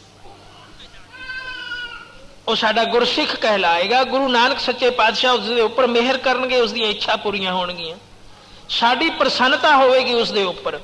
सो गुरु की प्रसन्नता जिस गल दे विच होवे, सिख उस सेवा नूं कदे नहीं छड्डदे। सो ये माता नूं जिस वेले पता लग्या बीबी नूं, तो इसके घर वाला कहन लग्या, सेवा जरूर करनी है पर आपां गरीब बहुत है, किवें जाइए, छोटा जिहा बच्चा है कोल, मैं मजदूरी करदा हाँ, जे मजदूरी छुट गई फिर मिलेगी नहीं, भावें एक हफ्ता ही जाके सेवा करे आइए, करनी जरूर है पर की करा। वो कहन लगी तुसी घबराओ नहीं, सेवा तो मैं ही जाया करेंगी। आखिर बच्चा कौन संभालेगा? कहने लगी बच्चे नूं भी मैं ही संभालांगी, तुसी काम ते जाओ। ऐसे ऐसे गुरसिख परिवार बीबियां भी हुई हैं जिन्हां दे उपर गुरु की अपार कृपा सी, जिन्हां दी भावना है, प्रेम है, शरधा है, जिन्हां दा जी है सेवा करन दे उपर, जिहड़े गुरु दे उपर विश्वास रखते ने, गुरु उन्हां नूं सब कुछ बख्श दिंदा है, वड्डियां कमाइयां वाले हो वरदे ने। सो ये बीबी उथों ध्यान धरदी ते हरमंदर साहब पहुंच जाती सी। बच्चे नूं दुध पिया के पंघूड़े विच सुआ के ते ध्यान धर के समेत शरीर जिस तरह सिद्ध उड़ के आउंदे सन, पर इसके उपर गुरु की कृपा सी, कोई इसने चढ़िए नहीं सी कढ़े, विश्वास ही इतना सी गुरु के उपर, सेवा करने का शौक होवे सी गुरसिख नूं, सतगुरु हर हीला उसका पूरा कर दिंदा। पर जे साडे अंदर प्यार ही नहीं, सत्कार ही नहीं, गुरु का प्रतीत ही नहीं सानू, तो गुरबाणी दे विच भी आखिया ना, पूरा सतगुरु क्या करे, जां सिखा में चूक अंधे एक न लागे, जो बांस बजाई है फूक। दी सेवा लंगर दे विच सेवा करदी, भांडे मांजदी, झाड़ू दिंदी, बिछाइयां करदी, अनक भांत की सेवा जो भी मिल जाती वो करदी। ते कुछ गुरसिख उसदे वल देखदे भी सन, ध्यान दे विच भी आई कईयां दे, जो रोज दे रहण वाले सन गुरु की हजूरी विच, उस संगत दे उपर निगाह भी रखते सन, कोई तकलीफ विच ना होवे, कोई किसी तरह, तो उसनूं रोज देखते। जाणू भी सन नेड़े सिखां दे, देखिया कि यह बीबी पता नहीं कित्थों आउंदी है, नेड़ले पिंडां दी तां नहीं, पर रोजाना सवेरे आ जाती है, शाम नूं पता नहीं कित्थे जाती है। रहण वाली संगत तां सरां विच रहिंदी है, पर यह नहीं रात नूं देखी किते, सवेरे फिर आ जाती है। ते फिर सेवा करदी करदी कई बारी एकांत विच इकल्लियां निकल जाती पासे, वो भी उन्होंने देखिया कि जिस वेले अकली निकल जाती परे, तो परे जाके फिर हाथ दे नाल इस तरह हलूणा दिंदी ते नाल हूं हूं की आवाज आउंदी उसके मुंह दे विच। घंटे बाद 2 घंटे बाद जाके बाहां मारदी, नाल हुंगारा दिंदी। तो गुरु सच्चे पातशाह के पास सिखां ने बेनती की, जी एक इस तरह की सिख बीबी आउंदी है जो बड़े प्रेम नाल सेवा करती है, पर समझ नहीं आती किहड़ा पिंड है उसका, सवेर नूं आउंदी है, शाम नूं जांदी है, ਤੇ ਫਿਰ ਘੰਟੇ 2 ਘੰਟੇ ਬਾਅਦ ਦੂਰ ਜਾ ਕੇ ਇਸ ਤਰ੍ਹਾਂ ਬਾਹਾਂ ਮਾਰਦੀ ਹੈ ਤੇ ਮੁਖੋਂ ਹੰਗੂਰਾ ਕਰ ਭਰਦੀ ਹੈ। ਤੇ ਸਤਿਗੁਰੂ ਮੁਸਕਰਾ ਪਏ, ਜਾਣੀ ਜਾਣ ਸਨ ਅੰਤਰਜਾਮੀ ਸਨ। ਸਿੱਖਾਂ ਦਾ ਆਪਣਾ ਮਨ ਜਾਣਦਾ, ਜਿਨ੍ਹਾਂ ਦਾ ਪਿਆਰ ਹੈ ਸਤਿਗੁਰੂ ਦੇ ਨਾਲ, ਉਹ ਇੱਕ ਮਿੱਕ ਨੇ। ਸਤਿਗੁਰੂ ਜੀ ਨੇ ਉਹਨਾਂ ਨੂੰ ਆਖਿਆ ਬੁਲਾ ਕੇ ਲਿਆਓ। ਪੁੱਛਦੇ ਹਾਂ। ਜਿਸ ਵੇਲੇ ਬੁਲਾਇਆ ਉਸਨੇ ਆ ਕੇ ਮੱਥਾ ਟੇਕਿਆ, ਗਲ ਵਿੱਚ ਪੱਲਾ ਪਾ ਕੇ ਬੇਨਤੀ ਕੀਤੀ, ਹੁਕਮ ਕਰੋ ਮਹਾਰਾਜ। ਕਹਿਣ ਲੱਗੇ ਬੇਟਾ ਕਿੱਥੋਂ ਆਉਂਦੇ ਹੋ ਤੁਸੀਂ? ਕਹਿਣ ਲੱਗੀ ਮਹਾਰਾਜ ਆਪ ਜਾਣੀ ਜਾਣ ਹੋ। ਕਹਿਣ ਲੱਗੇ ਜਾਣਦੇ ਤਾਂ ਹਾਂ, ਪਤਾ ਹੈ ਕਿ ਤੂੰ ਪਿਸ਼ੌਰ ਤੋਂ ਆਉਂਦੀ ਹੈ, ਪਰ ਮੇਰੇ ਸਿੱਖਾਂ ਨੂੰ ਕੁਝ ਭਰਮ ਹੋ ਗਿਆ। ਉਹ ਹੈਰਾਨ ਹੋ ਗਏ ਸੁਣ ਕੇ ਕਿ ਪਿਸ਼ੌਰ ਤੋਂ ਐਡੀ ਦੂਰੋਂ। ਬੇਟਾ ਤੂੰ ਆਪਣੇ ਮੁਖੋਂ ਦੱਸ ਸਭ ਕੁਝ। ਕਹਿਣ ਲੱਗੀ ਹਾਂ ਮਹਾਰਾਜ ਮੈਂ ਪਿਸ਼ੌਰ ਤੋਂ ਆਉਂਦੀ ਹਾਂ, ਸਵੇਰੇ ਆਉਂਦੀ ਹਾਂ, ਸ਼ਾਮ ਨੂੰ ਚਲੀ ਜਾਂਦੀ ਹਾਂ। ਤਾਂ ਸਿੱਖ ਪੁੱਛਣ ਲੱਗੇ ਮਾਤਾ ਜੀ ਸ਼ਾਮ ਨੂੰ ਜਾ ਕੇ ਸਵੇਰ ਨੂੰ ਆ ਜਾਣਾ, ਚਲੇ ਜਾਣਾ, ਐਡੀ ਦੂਰ ਤਾਂ ਸਫ਼ਰ ਕਰ ਨਹੀਂ ਸਕਦੇ ਤੁਸੀਂ। ਨਾਲੇ ਉਸ ਵੇਲੇ ਕਿਹੜਾ ਗੱਡੀਆਂ ਮੋਟਰਾਂ ਸਨ, ਰੱਥ ਘੋੜੇ ਵੀ ਅਮੀਰ ਆਦਮੀਆਂ ਦੇ ਪਾਸ ਹੁੰਦੇ ਸਨ। ਐਡੀ ਦੂਰੋਂ ਜਾ ਕੇ ਵਾਪਸ ਆ ਜਾਂਦੀ ਹੈ। ਕਹਿਣ ਲੱਗੀ ਹਾਂ ਇਹ ਕਿਵੇਂ? ਕਹਿਣ ਲੱਗੀ ਇਹ ਗੁਰੂ ਦੀ ਕਿਰਪਾ ਹੈ, ਇਹ ਮੇਰੇ ਸਤਿਗੁਰੂ ਦੀ ਕਿਰਪਾ ਹੈ, ਚੌਥੇ ਪਾਤਸ਼ਾਹ ਗੁਰੂ ਰਾਮਦਾਸ ਜੀ ਦੀ। ਇਹਨਾਂ ਨੂੰ ਪੁੱਛ ਲਓ, ਮੈਂ ਕੁਝ ਨਹੀਂ ਦੱਸ ਸਕਦੀ। ਇਹਨਾਂ ਦੇ ਚਰਨਾਂ ਦਾ ਧਿਆਨ ਕਰਕੇ ਇੱਧਰ ਆ ਜਾਂਦੀ ਹਾਂ, ਚਰਨਾਂ ਦਾ ਧਿਆਨ ਕਰਕੇ ਹੀ ਉੱਧਰ ਚਲੀ ਜਾਂਦੀ। ਇਹ ਸਮਰੱਥਾ ਇਹਨਾਂ ਦੀ ਬਖਸ਼ੀ ਹੋਈ ਹੈ। ਮੇਰਾ ਤਾਂ ਪਿਆਰ ਹੈ ਕਿ ਮੈਂ ਸੇਵਾ ਤੋਂ ਵਾਂਝੀ ਨਾ ਰਹਿ ਜਾਵਾਂ। ਤੇ ਫਿਰ ਤੂੰ ਇਕਾਂਤ ਵਿੱਚ ਜਾ ਕੇ ਬਾਹਾਂ ਉਲਾਰਦੀ ਹੈ ਤੇ ਮੁਖੋਂ ਕੁਝ ਹੌਕੇ ਭਰਦੀ ਹੈ, ਕੋਈ ਤਕਲੀਫ ਹੈ? ਕਹਿਣ ਲੱਗੀ ਨਹੀਂ ਮੈਨੂੰ ਤਕਲੀਫ ਕੋਈ ਨਹੀਂ। ਇਹ ਵੀ ਸਮਰੱਥਾ ਗੁਰੂ ਰਾਮਦਾਸ ਜੀ ਦੀ ਬਖਸ਼ੀ ਹੋਈ ਹੈ। ਜਦੋਂ ਮੇਰਾ ਬੱਚਾ ਭੰਗੂੜੇ ਵਿੱਚ ਜਾਗ ਪੈਂਦਾ ਤੇ ਰੋਂਦਾ ਤੇ ਮੈਨੂੰ ਇੱਥੇ ਪਤਾ ਲੱਗ ਜਾਂਦਾ, ਤਾਂ ਫਿਰ ਮੈਂ ਇਕਾਂਤ ਵਿੱਚ ਜਾ ਕੇ ਧਿਆਨ ਲਾ ਕੇ ਜਦੋਂ ਬਾਹ ਹਿਲਾਉਂਦੀ ਹਾਂ ਉਸ ਭੰਗੂੜੇ ਨੂੰ ਹਿਲਾਉਂਦੀ ਹਾਂ, ਉਸ ਨੂੰ ਝੂਟਾ ਮਿਲ ਜਾਂਦਾ ਤੇ ਮੁਖੋਂ ਹੌਕਾ ਨਹੀਂ ਭਰਦੀ, ਲੋਰੀ ਦਿੰਦੀ ਹਾਂ ਉਸ ਨੂੰ। ਉਹ ਹੂੰ ਹੂੰ ਦੀ ਆਵਾਜ਼ ਮੇਰੇ ਬੱਚੇ ਨੂੰ ਸੁਣ ਜਾਂਦੀ ਹੈ ਤੇ ਬੱਚੇ ਨੂੰ ਪਤਾ ਲੱਗ ਜਾਂਦਾ ਮੇਰੀ ਮਾਤਾ ਮੇਰੇ ਨਾਲ ਪਈ ਹੈ, ਤੇ ਬੱਚਾ ਫੇਰ ਸੌਂ ਜਾਂਦਾ ਹੈ। ਐਸੀ ਐਸੀ ਸਮਰੱਥਾ ਗੁਰੂ ਘਰ ਦੀ ਸੇਵਾ ਕਰਕੇ ਪ੍ਰਾਪਤ ਹੋ ਜਾਂਦੀ ਹੈ।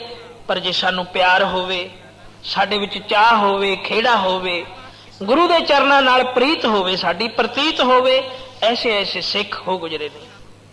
ਹੁਣ ਵੀ ਹਨ, ਹੁਣ ਵੀ ਹਨ ਜਿਨ੍ਹਾਂ ਦੇ ਅੰਦਰ ਪਿਆਰ ਹੈ। ਇਹ ਨਹੀਂ ਕਿ ਨਹੀਂ ਹਨ, ਜ਼ਰੂਰ ਹਨ। ਅਸੀਂ ਵੀ ਬਣਨਾ ਹੈ। ਆਪਾਂ ਵੀ ਇਸ ਪਿਆਰ ਨੂੰ ਪ੍ਰਾਪਤ ਕਰੀਏ, ਇਸ ਪ੍ਰਤੀਤ ਨੂੰ ਪ੍ਰਾਪਤ ਕਰੀਏ। ਜੇ ਗੁਰਬਾਣੀ ਦੇ ਉੱਪਰ ਅਮਲ ਕਰੀਏ, ਗੁਰਬਾਣੀ ਰੋਜ਼ ਸੁਣੀਏ, ਪੜ੍ਹੀਏ, ਕੀਰਤਨ ਕਥਾ ਰੋਜ਼ ਸੁਣੀਏ ਤੇ ਮਨ ਵਿੱਚ ਵਸਾਈਏ, ਸਾਡੇ ਉੱਪਰ ਵੀ ਗੁਰੂ ਦੀ ਕਿਰਪਾ ਹੋ ਸਕਦੀ। ਸੋ ਐਡੇ ਐਡੇ ਸਿੱਖ। ਸੋ 10ਵੇਂ ਪਾਤਸ਼ਾਹ ਦਾ ਇਹ ਸਿੱਖ ਭਾਈ ਦਇਆ ਸਿੰਘ ਜਿਸ ਵੇਲੇ ਔਰੰਗਜ਼ੇਬ ਚਲਿਆ ਗਿਆ ਤੇ ਜਾ ਕੇ ਉਸਨੇ ਕਚਹਿਰੀ ਲਾਈ। ਕਚਹਿਰੀ ਲਾਉਂਦਿਆਂ ਹੀ ਉਸਨੇ ਆਪਣੇ ਸਿਪਾਹੀਆਂ ਨੂੰ, ਸਲਾਰਾਂ ਨੂੰ ਹੁਕਮ ਦਿੱਤਾ ਵੀ ਕੋਈ ਭਾਈ ਦਇਆ ਸਿੰਘ ਕਰਕੇ 10ਵੇਂ ਪਾਤਸ਼ਾਹ ਦਾ ਸਿੱਖ ਬਾਹਰ ਆਇਆ, ਉਸਦੇ ਪਾਸ ਪੈਗਾਮ ਹੈ, ਉਸ ਨੂੰ ਅੰਦਰ ਲੈ ਆਓ ਸਤਿਕਾਰ ਦੇ ਨਾਲ। ਜਿਸ ਵੇਲੇ ਸਿਪਾਹੀ ਗਏ ਉਹਨਾਂ ਨੇ ਦੇਖਿਆ ਇਹ ਤਾਂ ਕਈ ਮਹੀਨੇ ਦਾ ਇੱਥੇ ਫਿਰਦਾ। ਜਾ ਕੇ ਫਤਿਹ ਬੁਲਾਈ, ਬੇਨਤੀ ਕੀਤੀ ਕਿ ਗੁਰਸਿੱਖ ਜੀ ਤੁਹਾਨੂੰ ਬਾਦਸ਼ਾਹ ਸਾਦੇ ਹੈ। ਕਹਿਣ ਲੱਗਿਆ ਹਾਂ ਚੱਲਦਾ। ਪਤਾ ਲੱਗ ਗਿਆ ਉਹਨਾਂ ਨੂੰ ਵੀ ਮੇਰੀ ਅਰਦਾਸ ਪੂਰੀ ਹੋ ਗਈ। ਭਾਈ ਦਇਆ ਸਿੰਘ ਜੀ ਅੰਦਰ ਆ ਗਏ ਕਚਹਿਰੀ ਵਿੱਚ। ਕਚਹਿਰੀ ਵਿੱਚ ਆਉਂਦਿਆਂ ਹੀ ਉਹਨਾਂ ਨੇ ਫਤਿਹ ਬੁਲਾਈ। ਆਪਾਂ ਵੀ ਸਾਰੇ ਬੁਲਾ ਦਈਏ, ਵਾਹਿਗੁਰੂ ਜੀ ਕਾ ਖਾਲਸਾ ਵਾਹਿਗੁਰੂ ਜੀ ਕੀ ਫਤਿਹ। ਐਡੇ ਜ਼ੋਰ ਨਾਲ ਤੇ ਐਡੇ ਜੋਸ਼ ਨਾਲ ਫਤਿਹ ਬੁਲਾਈ ਕਿ ਦੱਸਦੇ ਆ ਔਰੰਗਜ਼ੇਬ ਦੇ ਮੂੰਹੋਂ ਵੀ ਵਾਹਿਗੁਰੂ ਨਿਕਲ ਗਿਆ। ਔਰੰਗਜ਼ੇਬ ਦੇ ਮੂੰਹੋਂ ਵੀ ਵਾਹਿਗੁਰੂ ਨਿਕਲ ਗਿਆ। ਤਾਂ ਕਾਜੀ ਤਾਂ ਕਿਤਾਬਾਂ ਲੈ ਕੇ ਖੜੇ ਹੋ ਗਏ ਫਤਵਾ ਲਾਉਣ ਵਾਸਤੇ। ਰਾਜਨ ਔਰੰਗਜ਼ੇਬ, ਕਾਫਰ ਦੀ ਬਾਣੀ ਤੇਰੇ ਮੂੰਹ ਵਿੱਚ ਆ ਗਈ। ਐਡੇ ਤੁਸਬੀ ਸਨ ਉਹ, ਐਡੇ ਕੱਟੜ ਸਨ, ਐਡੇ ਨਾਸਤਕ ਸਨ ਕਿ ਰੱਬ ਦੇ ਨਾਮ ਨੂੰ ਵੀ ਨਹੀਂ ਪਛਾਣਦੇ। ਉਹ ਸਮਝਦੇ ਸਨ ਸ਼ਾਇਦ ਖੁਦਾ ਤੇ ਅੱਲਾ ਹੀ ਰੱਬ ਦਾ ਨਾਮ ਹੈ, ਹੋਰ ਕੁਝ ਨਹੀਂ।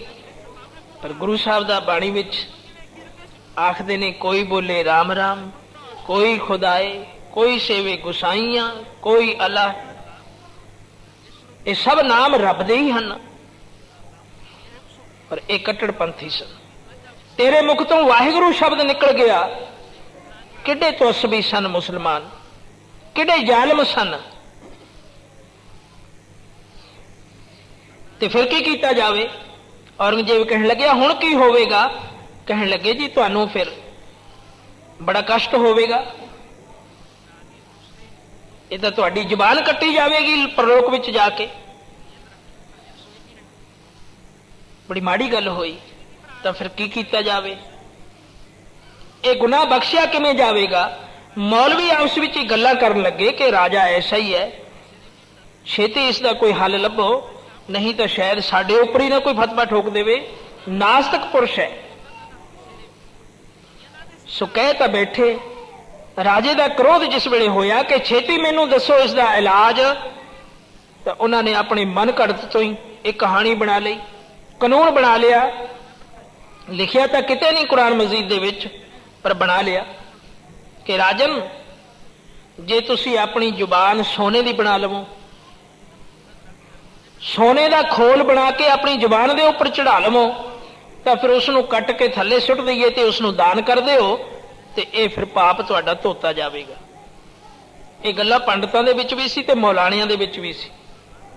ਇਹ ਕਾਨੂੰਨ ਆਪੇ ਹੀ ਬਣਾ ਲੈਂਦੇ ਸੀ, ਦਰਗਾਹ ਕਦੇ ਦੇਖੀ ਨਹੀਂ।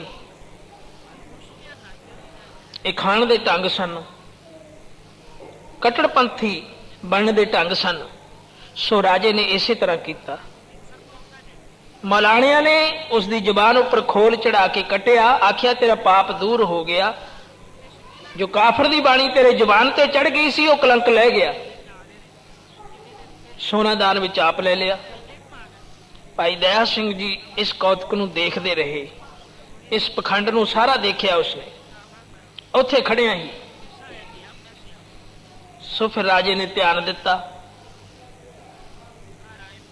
ਕਿ ਭਾਈ ਸਿੰਘ ਜੀ, 10ਵੇਂ ਪਾਤਸ਼ਾਹ ਨੇ ਆਪ ਨੂੰ ਜਫਰਨਾਮਾ ਕੋਈ ਪੈਗਾਮ ਦੇ ਕੇ ਭੇਜਿਆ ਮੇਰੇ ਲਈ, ਉਹ ਮੈਨੂੰ ਦੇ ਦਿਓ। ਭਾਈ ਦਇਆ ਸਿੰਘ ਜੀ ਕਹਿਣ ਲੱਗੇ, ਰਾਜਨ, ਤੁਹਾਨੂੰ ਕਿਵੇਂ ਪਤਾ ਕਿ ਮੇਰੇ ਪਾਸ ਜਫਰਨਾਮਾ ਹੈ? ਤਾਂ ਫਿਰ ਉਸ ਨੂੰ ਸੱਚੀ ਗੱਲ ਦੱਸਣੀ ਪਈ।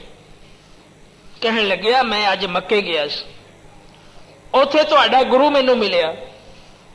ਉਸਨੇ ਮੈਨੂੰ ਕਿਹਾ ਸੀ ਕਿ ਮੇਰਾ ਸਿੱਖ ਔਰੰਗਾਬਾਦ ਪਹੁੰਚਿਆ ਹੋਇਆ, ਉਸਦੇ ਪਾਸ ਮੈਂ ਜਫਰਨਾਮਾ ਭੇਜਿਆ। ਪਰ ਭਾਈ ਦਇਆ ਸਿੰਘ ਜੀ ਪ੍ਰਤੀਤ ਨਹੀਂ ਕੀਤੀ, ਮੰਨੇ ਨਹੀਂ। ਕਹਿਣ ਲੱਗੇ, ਇਹ ਤਾਂ ਬੜਾ ਪਾਪੀ ਹੈ, ਬੜਾ ਕੁਫਰੀ ਹੈ, ਬੜਾ ਛਲਬੜ ਵਾਲਾ ਰਾਜਾ, ਸ਼ਾਇਦ ਝੂਠ ਬੋਲਦਾ ਹੋਵੇ। ਕਹਿਣ ਲੱਗੇ, ਕੋਈ ਨਿਸ਼ਾਨੀ? ਤਾਂ 10ਵੇਂ ਪਾਤਸ਼ਾਹ ਨੇ ਨਿਸ਼ਾਨੀ ਤਾਂ ਉਸ ਨੂੰ ਦਿੱਤੀ ਸੀ। ਤਾਂ ਜਿਸ ਵੇਲੇ ਔਰੰਗਜ਼ੇਬ ਨੇ ਕੱਢ ਕੇ ਕਟਾਰ ਦਿਖਾਈ ਤਾਂ ਭਾਈ ਦਇਆ ਸਿੰਘ ਦਾ ਮਨ ਮੰਨ ਗਿਆ।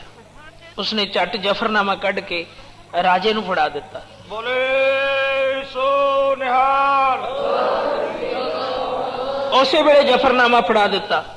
ਭਾਈ ਦਇਆ ਸਿੰਘ ਦੇ ਨਾਲ ਇੱਕ ਛੋਟਾ ਜਿਹਾ ਕੂਕਰ ਸੀ ਨਾਲ। ਕਬੀਰ ਕੂਕਰ ਰਾਮ ਕੋ ਮੁਤੀਆ ਮੇਰੋ ਨਾਉ, ਗਲੇ ਹਮਾਰੇ ਜੇਵਰੀ ਜੈ ਖਿੰਚੇ ਤੇ ਜਾਓ। ਆਪਾਂ ਵੀ ਗੁਰੂ ਕੇ ਕੂਕਰ ਹਾਂ। ਗੁਰਸਿੱਖ ਵੀ ਆਪਣੇ ਆਪ ਨੂੰ ਨਿਮਰ ਭਾਵ ਵਿੱਚ ਲਿਆ ਕੇ ਗੁਰੂ ਦਾ ਕੂਕਰ ਸਮਝਦਾ। ਭਾਈ ਦਇਆ ਸਿੰਘ ਦੇ ਨਾਲ ਇੱਕ ਛੋਟਾ ਜਿਹਾ ਕੂਕਰ, ਪਿਸਤਾ ਨਾਮ ਦਾ ਕੁੱਤਾ ਸੀ, ਉਹ ਨਾਲ ਹੀ ਚੱਲਿਆ ਆਇਆ ਔਰੰਗਾਬਾਦ ਨੂੰ।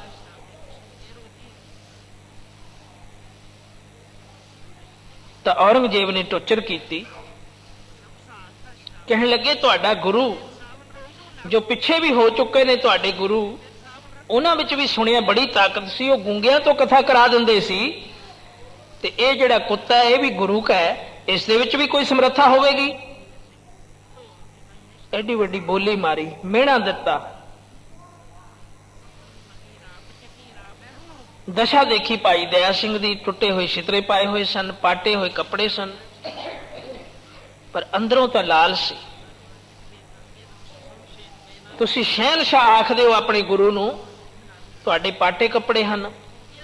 ਆ ਮੇਰੇ ਵੀ ਫੌਜੀਆਂ ਵੱਲ ਦੇਖੋ, ਮੇਰੇ ਵੀ ਸਿਪਾਹੀਆਂ ਵੱਲ ਦੇਖੋ, ਕਿੱਡੀ ਸੋਹਣੀ ਵਰਦੀ ਹੈ, ਤੁਸੀਂ ਗੁਰੂ ਕੇ 5 ਪਿਆਰਿਆਂ ਵਿੱਚੋਂ ਇੱਕ ਹੋ, ਤੁਹਾਡੀ ਤਾਂ ਵਰਦੀ ਵੀ ਅੱਛੀ ਨਹੀਂ। ਤਾਂ ਭਾਈ ਦਇਆ ਸਿੰਘ ਜੀ ਹਸਮੁਖ ਚਿਹਰੇ ਨਾਲ ਕਹਿਣ ਲੱਗੇ, ਰਾਜਨ ਐਸੀਆਂ ਗੱਲਾਂ ਨਹੀਂ ਕਰੀਦੀਆਂ, ਇਹ ਗੱਲਾਂ ਸੋਭਦੀਆਂ ਨਹੀਂ। ਤੁਸੀਂ ਰਾਜੇ ਹੋ, ਪੜ੍ਹੇ ਲਿਖੇ ਹੋ, ਵਿਦਵਾਨ ਹੋ। ਕਹਿਣ ਲੱਗਿਆ, ਮੈਂ ਤਾਂ ਉਂਝ ਹੀ ਪੁੱਛਦਾ ਕਿ ਤੁਹਾਡੇ ਗੁਰੂ ਘਰ ਦੇ ਵਿੱਚ ਗੂੰਗਿਆਂ ਤੋਂ ਕਥਾ ਕਰਵਾ ਦਈਦੀ ਹੈ, ਕਰਾਉਂਦੇ ਹਨ ਗੁਰੂ, ਤੇ ਇਹ ਕੁੱਤੇ ਦੇ ਵਿੱਚ ਵੀ ਕੋਈ ਸਮਰੱਥਾ ਹੋ ਸਕਦੀ ਹੈ, ਵੀ ਤਾਂ ਗੁਰੂ ਘਰ ਹੀ ਰਹਿੰਦਾ ਹੋਵੇਗਾ, ਤੇ ਤੁਹਾਡੇ ਵਿੱਚ ਵੀ ਕੋਈ ਸਮਰੱਥਾ ਹੋਣੀ ਚਾਹੀਦੀ ਹੈ, ਤੁਹਾਡੀ ਵਰਦੀ ਅੱਛੀ ਹੋਣੀ ਚਾਹੀਦੀ ਹੈ। ਤਾਂ ਭਾਈ ਦਇਆ ਸਿੰਘ ਜੀ ਨੂੰ ਗੁੱਸਾ ਆਇਆ, ਰੋਹ ਆਇਆ, ਤਾਂ ਉਹਨਾਂ ਨੇ ਫਿਰ ਪਿਸਤੇ ਵੱਲ ਇਸ਼ਾਰਾ ਕੀਤਾ ਕਿ ਗੁਰੂ ਕਹਿੰਦਾ ਨਾਮ ਲਿਆ ਇਸ ਗੁਰੂ ਨਾਨਕ ਦੇ ਘਰ ਦੇ ਉੱਪਰ ਤਾਨਾ ਦੇਣ ਲੱਗਿਆ। ਤਾਂ ਇੱਥੇ ਭਾਵੇਂ ਮਨਮੁਖਤਾਈ ਹੋਈ ਜਾਵੇ, ਭਾਵੇਂ ਸਾਹਿਬ ਨਾਰਾਜ਼ ਹੋਣਗੇ, ਪਰ ਮੈਂ ਤਾਨਾ ਨਹੀਂ ਚੱਲ ਸਕਦਾ। ਪਿਸਤੇ ਵੱਲ ਜਿਸ ਵੇਲੇ ਘੂਰ ਕੇ ਝਾਕੇ ਭਾਈ ਦਇਆ ਸਿੰਘ ਜੀ, ਤੇ ਉਸ ਨੂੰ ਵੀ ਗਿਆਨ ਹੋ ਗਿਆ। ਉਹ ਝੱਟ ਦੌੜ ਕੇ ਕਚਹਿਰੀ ਜਿੱਥੇ ਉੱਪਰ ਬੈਠਾ ਸੀ, ਕੁਰਸੀ ਦੇ ਉੱਪਰ ਬਾਦਸ਼ਾਹ, ਉਹਦੇ ਬਰਾਬਰ ਜਾ ਕੇ ਬੈਠ ਗਿਆ। ਜਿਸ ਵੇਲੇ ਬਰਾਬਰ ਜਾ ਕੇ ਬੈਠ ਗਿਆ ਤਾਂ ਔਰੰਗਜ਼ੇਬ ਬੜਾ ਹੈਰਾਨ ਹੋਇਆ। ਕਹਿਣ ਲੱਗਿਆ ਵੀ ਕਹਿਣ ਲੱਗਿਆ ਇਸੇ ਨੂੰ ਪੁੱਛ ਲੈ, ਇਹ ਗੁਰੂ ਘਰ ਦਾ ਕੁੱਤਾ ਹੈ ਨਾ, ਤੂੰ ਆਖਿਆ ਗੁਰੂ ਘਰ ਦੇ ਕੁੱਤਿਆਂ ਵਿੱਚ ਵੀ ਕੋਈ ਸ਼ਕਤੀ ਹੁੰਦੀ ਹੈ, ਤੇ ਆਪੇ ਹੀ ਪੁੱਛ ਲੈ ਇਸ ਨੂੰ ਕਿ ਤੇਰੇ ਸ਼ਕਤੀ ਹੈ ਕਿ ਨਹੀਂ। ਉਹ ਕਹਿਣ ਲੱਗਿਆ, ਕੁੱਤਾ ਬੋਲੇਗਾ? ਕਹਿਣ ਲੱਗਿਆ, ਤੂੰ ਬੁਲਾਏਗਾ ਤਾਂ ਬੋਲ ਪਵੇਗਾ, ਤੇਰੇ ਨਾਲ ਬੋਲੇਗਾ। ਤਾਂ ਔਰੰਗਜ਼ੇਬ ਨੇ ਜਿਸ ਵੇਲੇ ਉਹਦੇ ਵੱਲ ਧਿਆਨ ਕੀਤਾ, ਤੇ ਕੁੱਤੇ ਨੇ ਫਿਰ ਆਦਮੀ ਦੇ ਵਾਂਗ ਆਵਾਜ਼ ਕੱਢੀ। ਕਹਿਣ ਲੱਗਿਆ, ਉਹ ਪਾਪੀ, ਤੈਨੂੰ ਸਾਡਾ ਗੁਰੂ ਮਿਲਿਆ ਸੀ, ਤੈਨੂੰ ਉਹ ਸ਼ਹਿਨਸ਼ਾਹ ਮੱਕੇ ਵਿੱਚ ਮਿਲਿਆ ਸੀ, ਤੈਨੂੰ ਧੌਣ ਤੋਂ ਫੜਿਆ ਸੀ ਉਸਨੇ। ਜੇ ਉਸ ਵੇਲੇ ਤੈਨੂੰ ਮਾਰ ਦਿੰਦਾ, ਤੈਨੂੰ ਕੌਣ ਬਚਾ ਸਕਦਾ ਸੀ? ਤੂੰ ਉਸ ਵੇਲੇ ਕੰਬਦਾ ਸੀ ਤੂੰ ਉਸ ਵੇਲੇ। ਫਿਰ ਤੈਨੂੰ ਉਹਨਾਂ ਨੇ ਕਟਾਰ ਦਿੱਤੀ, ਜਫਰਨਾਮਾ ਲੈਣ ਵਾਸਤੇ ਹੁਕਮ ਦਿੱਤਾ, ਉਸ ਹੁਕਮ ਨੂੰ ਤੂੰ ਪਾਲਿਆ, ਤੇ ਗੁਰੂ ਕਹਿੰਦੇ ਉੱਪਰ ਤਾਨਾ ਕਰਦਾ। ਤੂੰ ਆਖਦਾ ਗੁਰੂ ਘਰ ਦੇ ਵਿੱਚ ਗੂੰਗਿਆਂ ਤੋਂ ਕਥਾ ਕਰਵਾ ਦਿੱਤੀ ਹੈ, ਕਿ ਕੁੱਤੇ ਬੋਲਣਗੇ?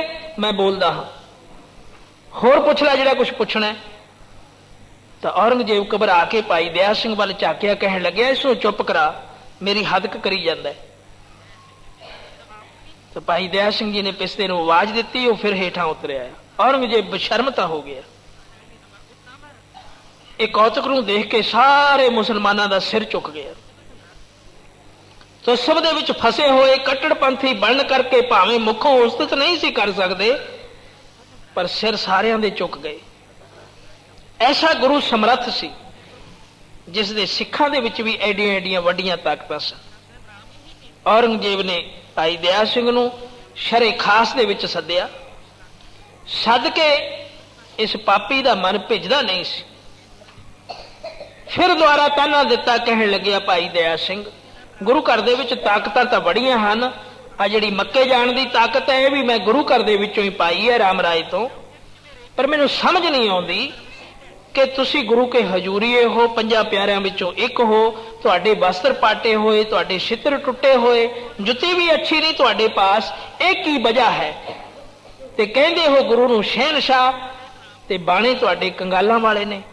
ਕਹਿਣ ਲੱਗੇ, ਰਾਜਨ ਇੰਜ ਨਾ ਆਖ, ਇਹਨਾਂ ਟੁੱਟੇ ਛਿੱਤਰਿਆਂ ਵੱਲ ਦੇਖ, ਝਾਤੀ ਮਾਰ ਇਹਨਾਂ ਵੱਲ ਚੰਗੀ ਤਰ੍ਹਾਂ। ਸਾਨੂੰ ਗੁਰੂ ਨੇ ਬਹੁਤ ਕੁਝ ਬਖਸ਼ਿਆ, ਅਸੀਂ ਗੁਰੂ ਕੇ ਹੁਕਮ ਵਿੱਚੋਂ ਬਹੁਤ ਕੁਝ ਪਾਇਆ। ਕਹਿਣ ਲੱਗਿਆ, ਕੀ ਦੇਖਾਂ ਛਿੱਤਰਿਆਂ ਵੱਲ?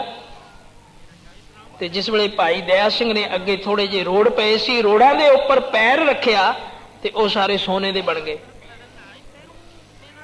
ਜਿਸ ਰੋੜੀ ਨੂੰ ਉਹ ਛਿੱਤਰ ਲੱਗ ਜਾਵੇ ਤਾਂ ਉਹ ਸੋਨੇ ਦੀ ਬਣ ਜਾਵੇ। ਰਾਜਾ ਚੁੱਕ ਚੁੱਕ ਕੇ ਦੇਖੇ, ਪਿਓਰ ਸੋਨਾ ਹੈ। ਕਹਿਣ ਲੱਗੇ, ਇਹ ਸਾਡੇ ਛਿੱਤਰਿਆਂ ਦੇ ਵਿੱਚ ਤਾਕਤ ਹੈ, ਸਾਡੇ ਗੁਰੂ ਦੀ ਤਾਕਤ ਦਾ ਤਾਂ ਤੂੰ ਅੰਦਾਜ਼ਾ ਹੀ ਨਹੀਂ ਲਾ ਸਕਦਾ। ਇਸੇ ਕਰਕੇ ਅਸੀਂ ਜਪਦੇ ਹਾਂ ਤੇ ਜਪਦੇ ਜਾਂਦੇ ਹਾਂ। ਆਓ ਆਪਾਂ ਵੀ ਜਪੀਏ। ਵਾਹੋ ਗੋਬਿੰਦ ਸਿੰਘ ਜੀ, ਵਾਹੋ ਵਾਹੋ ਗੋਬਿੰਦ ਸਿੰਘ ਜੀ, ਗੋਬਿੰਦ ਸਿੰਘ ਜੀ,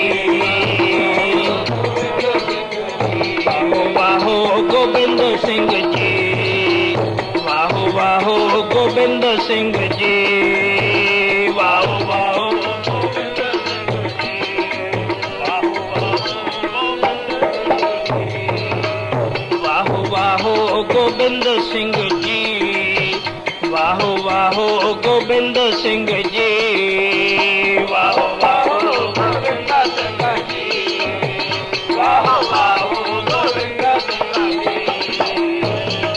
वाहो वाहो गोबिंद सिंह जी, वाहो वाहो गोबिंद सिंह जी, वाहो वाहो गुरु गोबिंद सिंह जी, वाहो गुरु गोबिंद सिंह जी, वाहो वाहो गुरु गोबिंद सिंह जी, वाहो गुरु गोबिंद सिंह जी, वाहो गोबिंद सिंह जी, वाहो वाहो गोबिंद सिंह जी, वाहो गोबिंद सिंह जी, वाहो वाहो गोबिंद सिंह जी, वाहो वाहो गोबिंद सिंह जी, वाहो वाहो गोबिंद सिंह जी, वाहो वाहो गोबिंद सिंह जी, वाहो वाहो गोबिंद सिंह जी, अपने गुरु चलाया पे गुरु चेला, पे गुरु चलाया पे गुरु चेला,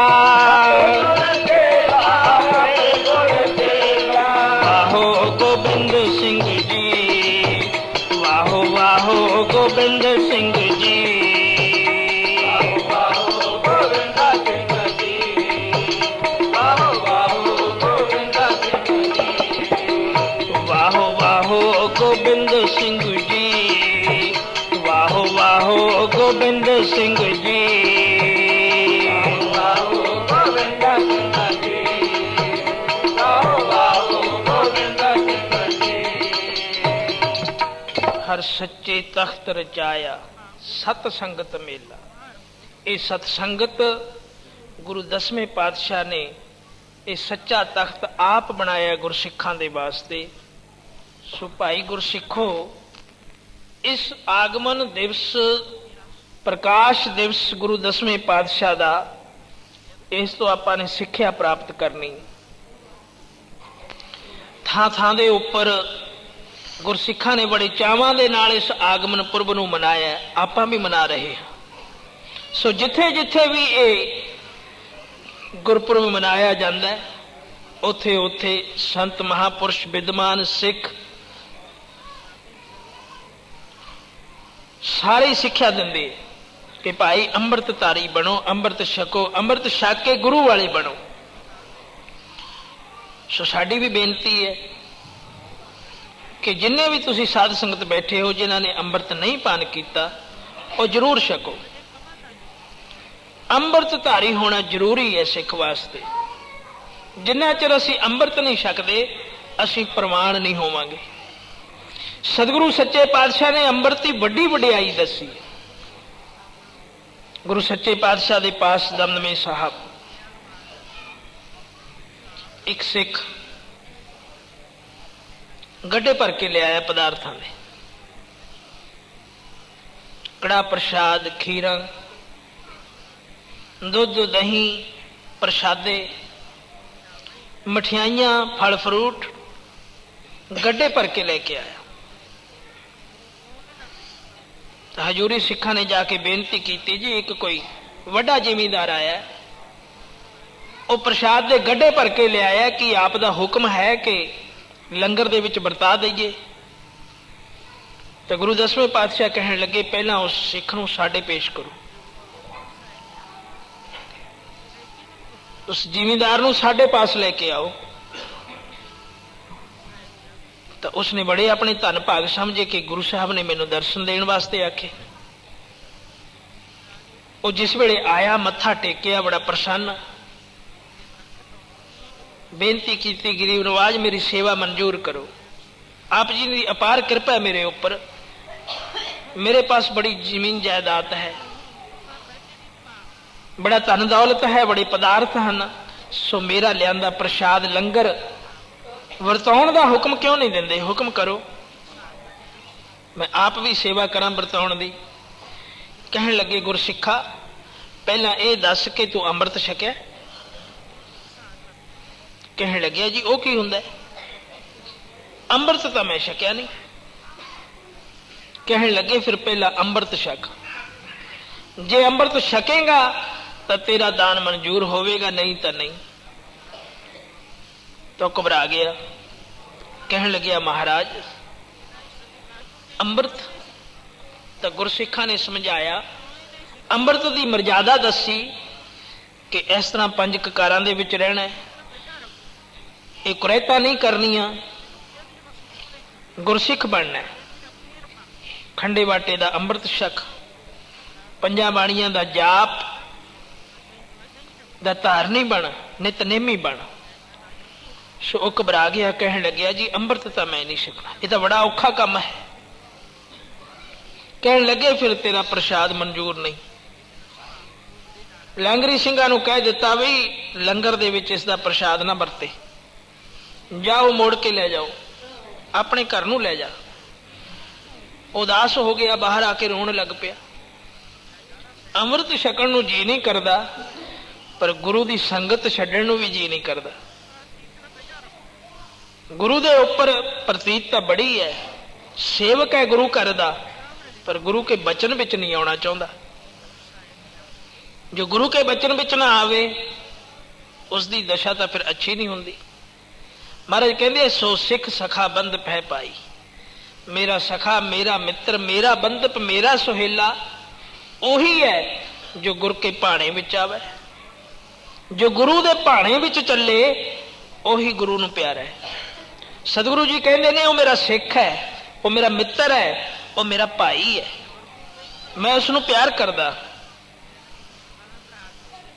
ਪਰ ਆਪਣੇ ਭਾਣੇ ਜੋ ਚੱਲੇ ਭਾਈ ਵਿਛੜ ਚੋਟਾ ਖਾਵੇ। ਜਿਹੜਾ ਆਪਣੇ ਭਾਣੇ ਵਿੱਚ ਚੱਲੇ, ਆਪਣੀ ਮਨਮਰਜ਼ੀ ਕਰੇ, ਉਹ ਤਾਂ ਫਿਰ ਵਿਛੜ ਜਾਂਦਾ ਗੁਰੂ ਤੋਂ। ਦੱਸਦੇ ਹੈ ਕਿ 2 ਦਿਨ ਇਹ ਸਿੱਖ ਵਿਚਾਰ ਕਰਦਾ ਰਿਹਾ। ਪਦਾਰਥਾਂ ਦੇ ਗੱਡੇ ਉਸਦੇ ਉੱਥੇ ਖੜੇ ਰਹੇ, ਪ੍ਰਵਾਨ ਨਹੀਂ ਹੋਏ ਲੰਗਰ ਦੇ ਵਿੱਚ। 2 ਦਿਨ ਤੋਂ ਬਾਅਦ ਉਸ ਦਾ ਮਨ ਮੰਨ ਗਿਆ ਕਿ ਮੈਂ ਗੁਰੂ ਵਾਲਾ ਬਣ ਜਾਵਾਂ ਅੰਮ੍ਰਿਤ ਛਕ ਕੇ। ਮਨ ਮੰਨ ਗਿਆ ਤੇ ਸਾਹਿਬ ਦੀ ਪ੍ਰਸੰਨਤਾ ਹੋ ਗਈ। ਕਹਿਣ ਲੱਗੇ ਫਿਰ ਅੰਮ੍ਰਿਤ ਛਕ ਲੈ। ਸਤ ਬਚਨ ਝਟ ਹੀ 5 ਪਿਆਰਿਆਂ ਦੇ ਪਾਸ ਬੇਨਤੀ ਕੀਤੀ ਜਾ ਕੇ ਉਹਨਾਂ ਨੇ ਅੰਮ੍ਰਿਤ ਤਿਆਰ ਕਰਕੇ ਇਸ ਸਿੱਖ ਨੂੰ ਛਕਾਇਆ। ਜਿਸ ਵੇਲੇ ਉਸਨੇ ਅੰਮ੍ਰਿਤ ਛਕ ਲਿਆ ਤਾਂ ਸਾਹਿਬ ਕਹਿਣ ਲੱਗੇ ਇਸ ਦੇ ਪਦਾਰਥ ਜੋ ਗੱਡਿਆਂ ਵਿੱਚ ਨੇ ਉਹਨਾਂ ਨੂੰ ਲੰਗਰ ਦੇ ਵਿੱਚ ਲੈ ਆਓ। ਤਾਂ ਉਹ ਹੈਰਾਨ ਹੋ ਗਿਆ। ਕਹਿਣ ਲੱਗਿਆ ਮਹਾਰਾਜ 2 ਦਿਨ ਹੋ ਗਏ, ਖੀਰ ਕੜਾਹ ਤੇ ਪ੍ਰਸ਼ਾਦੇ ਇਸ ਦੇ ਵਿੱਚ ਤਾਂ ਕਿਰਮ ਚੱਲ ਗਏ ਨੇ, ਇਹ ਤਾਂ ਬੇਹੇ ਹੋ ਗਏ ਨੇ, ਖੀਰ ਖੱਟੀ ਹੋ ਗਈ, ਪਦਾਰਥਾਂ ਦਾ ਰੰਗ ਵਿਗੜ ਗਿਆ, ਫਲ ਫਰੂਟ ਗਲ ਗਏ ਨੇ, ਗਰੀਬ ਨਵਾਜ ਹੁਣ ਲੰਗਰ ਦੇ ਲਾਇਕ ਨਹੀਂ। ਜੇ ਆਪ ਹੁਕਮ ਦੇਵੋ ਤਾਂ ਮੈਂ ਹੋਰ ਲੈ ਆਵਾਂ। ਤਾਂ ਸਤਿਗੁਰੂ ਜੀ ਪ੍ਰਸੰਨ ਹੋ ਕੇ ਕਹਿਣ ਲੱਗੇ ਸਿੱਖਾ ਤੂੰ ਹੁਕਮ ਦੇ ਵਿੱਚ ਆ ਗਿਆ, ਇਹ ਸਭ ਕੁਝ ਹੀ ਪਵਿੱਤਰ ਹੋ ਗਿਆ, ਸਭ ਕਰਮ ਨਾਸ ਹੋ ਗਏ ਨੇ। ਤੂੰ ਹੁਕਮ ਵਿੱਚ ਆ ਗਏ, ਤੇਰੇ ਪਦਾਰਥ ਵੀ ਹੁਕਮ ਵਿੱਚ ਆ ਗਏ ਨੇ। ਜਾ ਜਾ ਕੇ ਦੇਖ ਲੈ। ਜਿਸ ਵੇਲੇ ਲਾਂਗਰੀ ਸਿੰਘਾਂ ਨੂੰ ਨਾਲ ਲਿਜਾ ਕੇ ਖੀਰ ਕੜਾਹ ਵਾਲੇ ਝਾਤੀ ਮਾਰੀ ਤੇ ਵਿੱਚੋਂ ਪਾਫਾਂ ਨਿਕਲਣ, ਦੁੱਧ ਜਿਵੇਂ ਸਜਰਾ ਚੋਇਆ ਹੁੰਦਾ ਹੈ, ਪ੍ਰਸ਼ਾਦੇ ਜਿਵੇਂ ਹੁਣੇ ਪਕਾਏ ਹੁੰਦੇ ਨੇ, ਗਰਮ ਗਰਮ ਪਦਾਰਥ ਸਾਰੇ ਲੰਗਰ ਦੇ ਵਿੱਚ ਵਰਤਾਏ। ਐਡੀ ਸਮਰੱਥਾ ਹੈ ਅੰਮ੍ਰਿਤ ਦੇ ਵਿੱਚ। ਬੋਲੇ ਸੋ ਨਿਹਾਲ। ਸੋ ਅੰਮ੍ਰਿਤ ਧਾਰੀ ਬਣੋ ਜੇ ਗੁਰੂ 10ਵੇਂ ਪਾਤਸ਼ਾਹ ਦੀ, ਗੁਰੂ ਨਾਨਕ ਸੱਚੇ ਪਾਤਸ਼ਾਹ ਦੀ ਪ੍ਰਸੰਨਤਾ ਪ੍ਰਾਪਤ ਕਰਨੀ।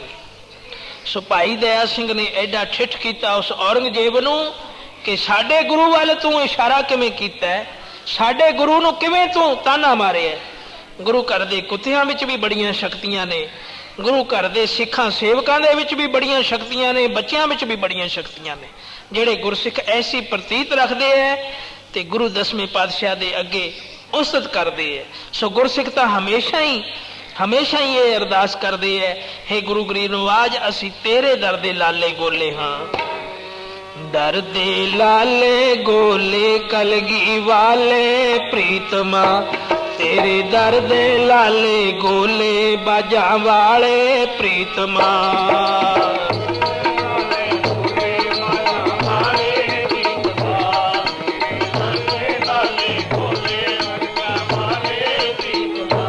ਤੇਰੇ ਦਰ ਦੇ ਲਾਲੇ ਗੋਲੇ ਲਾਲੇ ਗੋਲੇ ਕਲਗੀ ਵਾਲੇ ਪ੍ਰੀਤਮਾ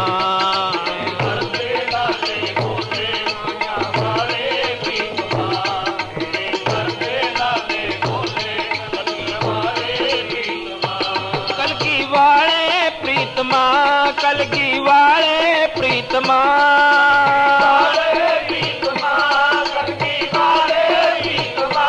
ਬਾਜਾਂ ਵਾਲੇ ਪ੍ਰੀਤਮਾ ਬਾਜਾਂ ਵਾਲੇ ਪ੍ਰੀਤਮਾ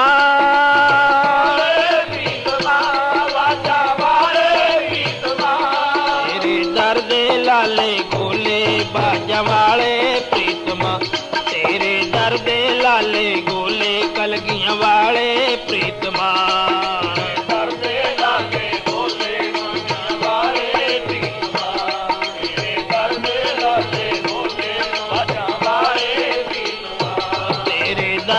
ਲਾਲੇ ਗੋਲੇ ਬਾਜਾਂ ਵਾਲੇ ਪ੍ਰੀਤਮਾ ਤੇਰੇ ਦਰ ਦੇ ਲਾਲੇ ਗੋਲੇ ਕਲਗੀ ਵਾਲੇ ਪ੍ਰੀਤਮਾ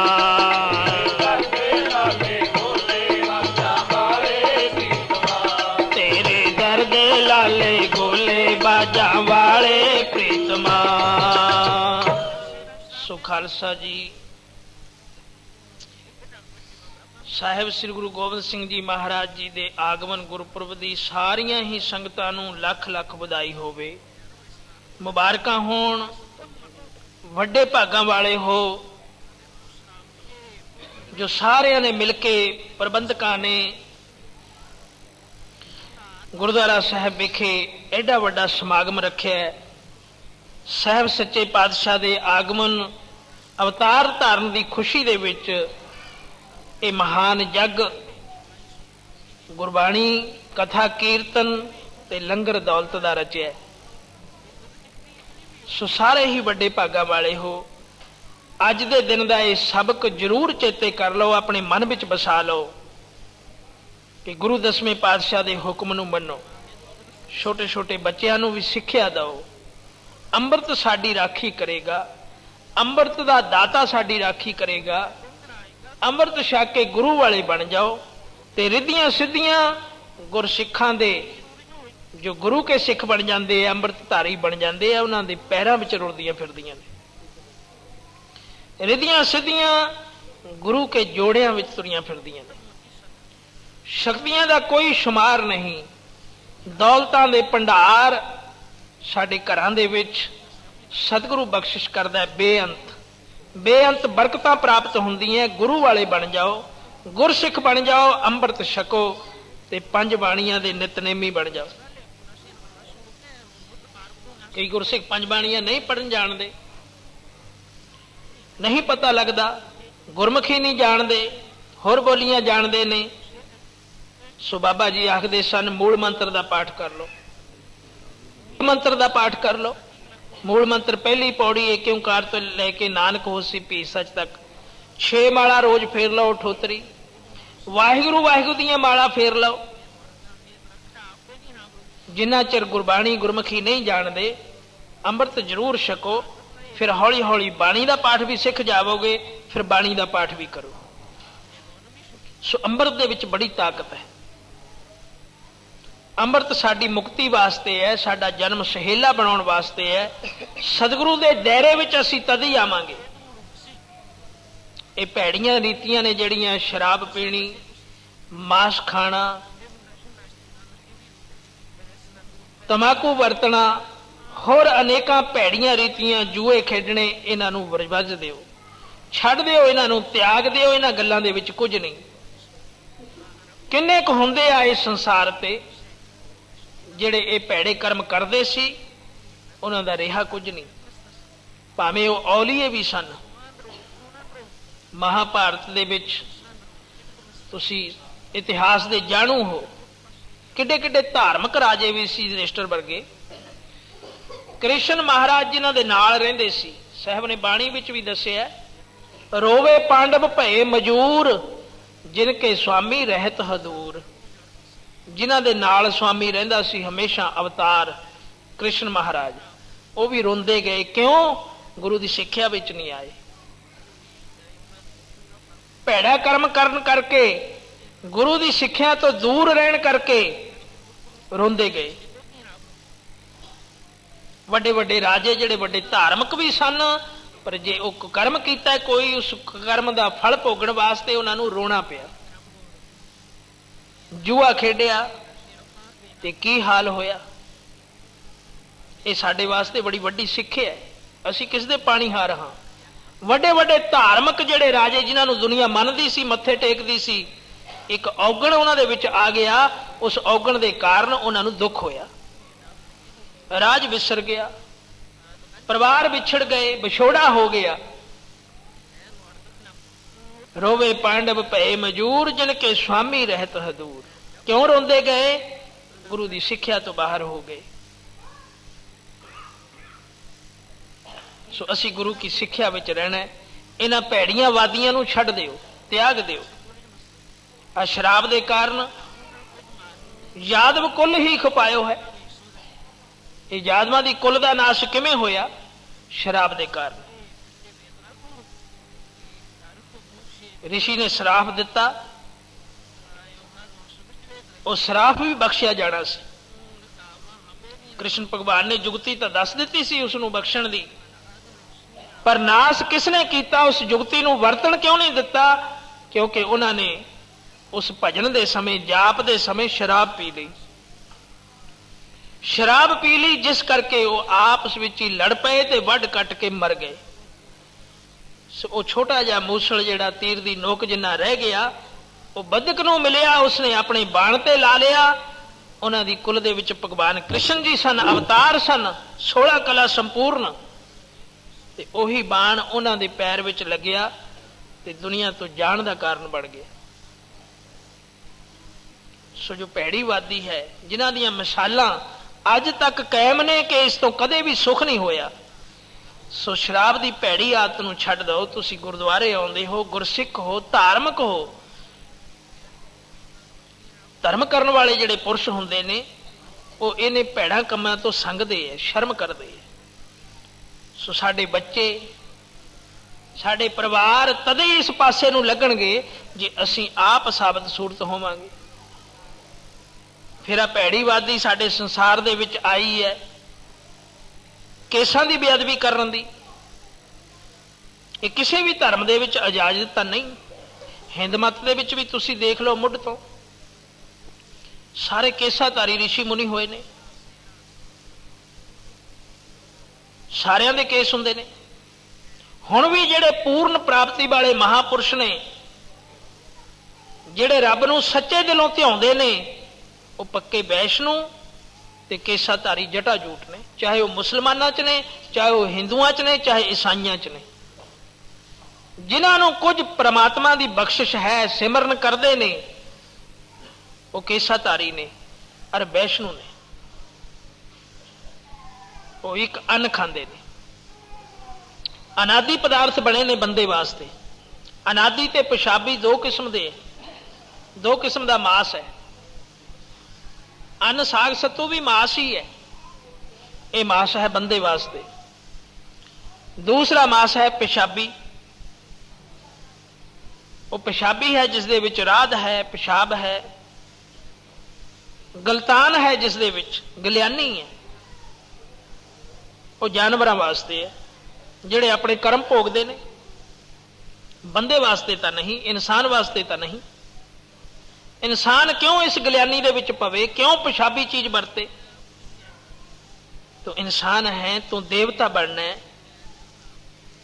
ਤੇਰੀ ਖੁਰਾਕ ਤੈਨੂੰ ਦਿੱਤੀ ਹੈ ਪ੍ਰਮਾਤਮਾ ਨੇ, ਤੂੰ ਸਬਰ ਕਿਉਂ ਨਹੀਂ ਕਰਦਾ? ਸ਼ੁਕਰ ਕਿਉਂ ਨਹੀਂ ਕਰਦਾ? ਆ ਮੇਵੇ ਦਿੱਤੇ ਨੇ, ਫਲ ਦਿੱਤੇ ਨੇ ਅਨੇਕਾਂ ਕਿਸਮ ਦੇ, ਅਨਾਦਿ ਪਦਾਰਥ ਪੈਦਾ ਕੀਤੇ ਨੇ ਜਿਸ ਦੇ ਨਾਲ ਤੈਨੂੰ ਕੋਈ ਕਦੇ ਰੋਗ ਨਹੀਂ ਲੱਗ ਸਕਦਾ। ਪਰ ਜਦੋਂ ਤੂੰ ਮਰਜ਼ਾਦਾ ਤੋਂ ਉਲਟ ਚੱਲਦਾ ਹੈ, ਦੂਜਿਆਂ ਦੇ ਵਿੱਚ ਦਖਲ ਦਿੰਦਾ ਹੈ, ਤਾਂ ਫਿਰ ਤੈਨੂੰ ਰੋਗ ਲੱਗਦੇ ਨੇ।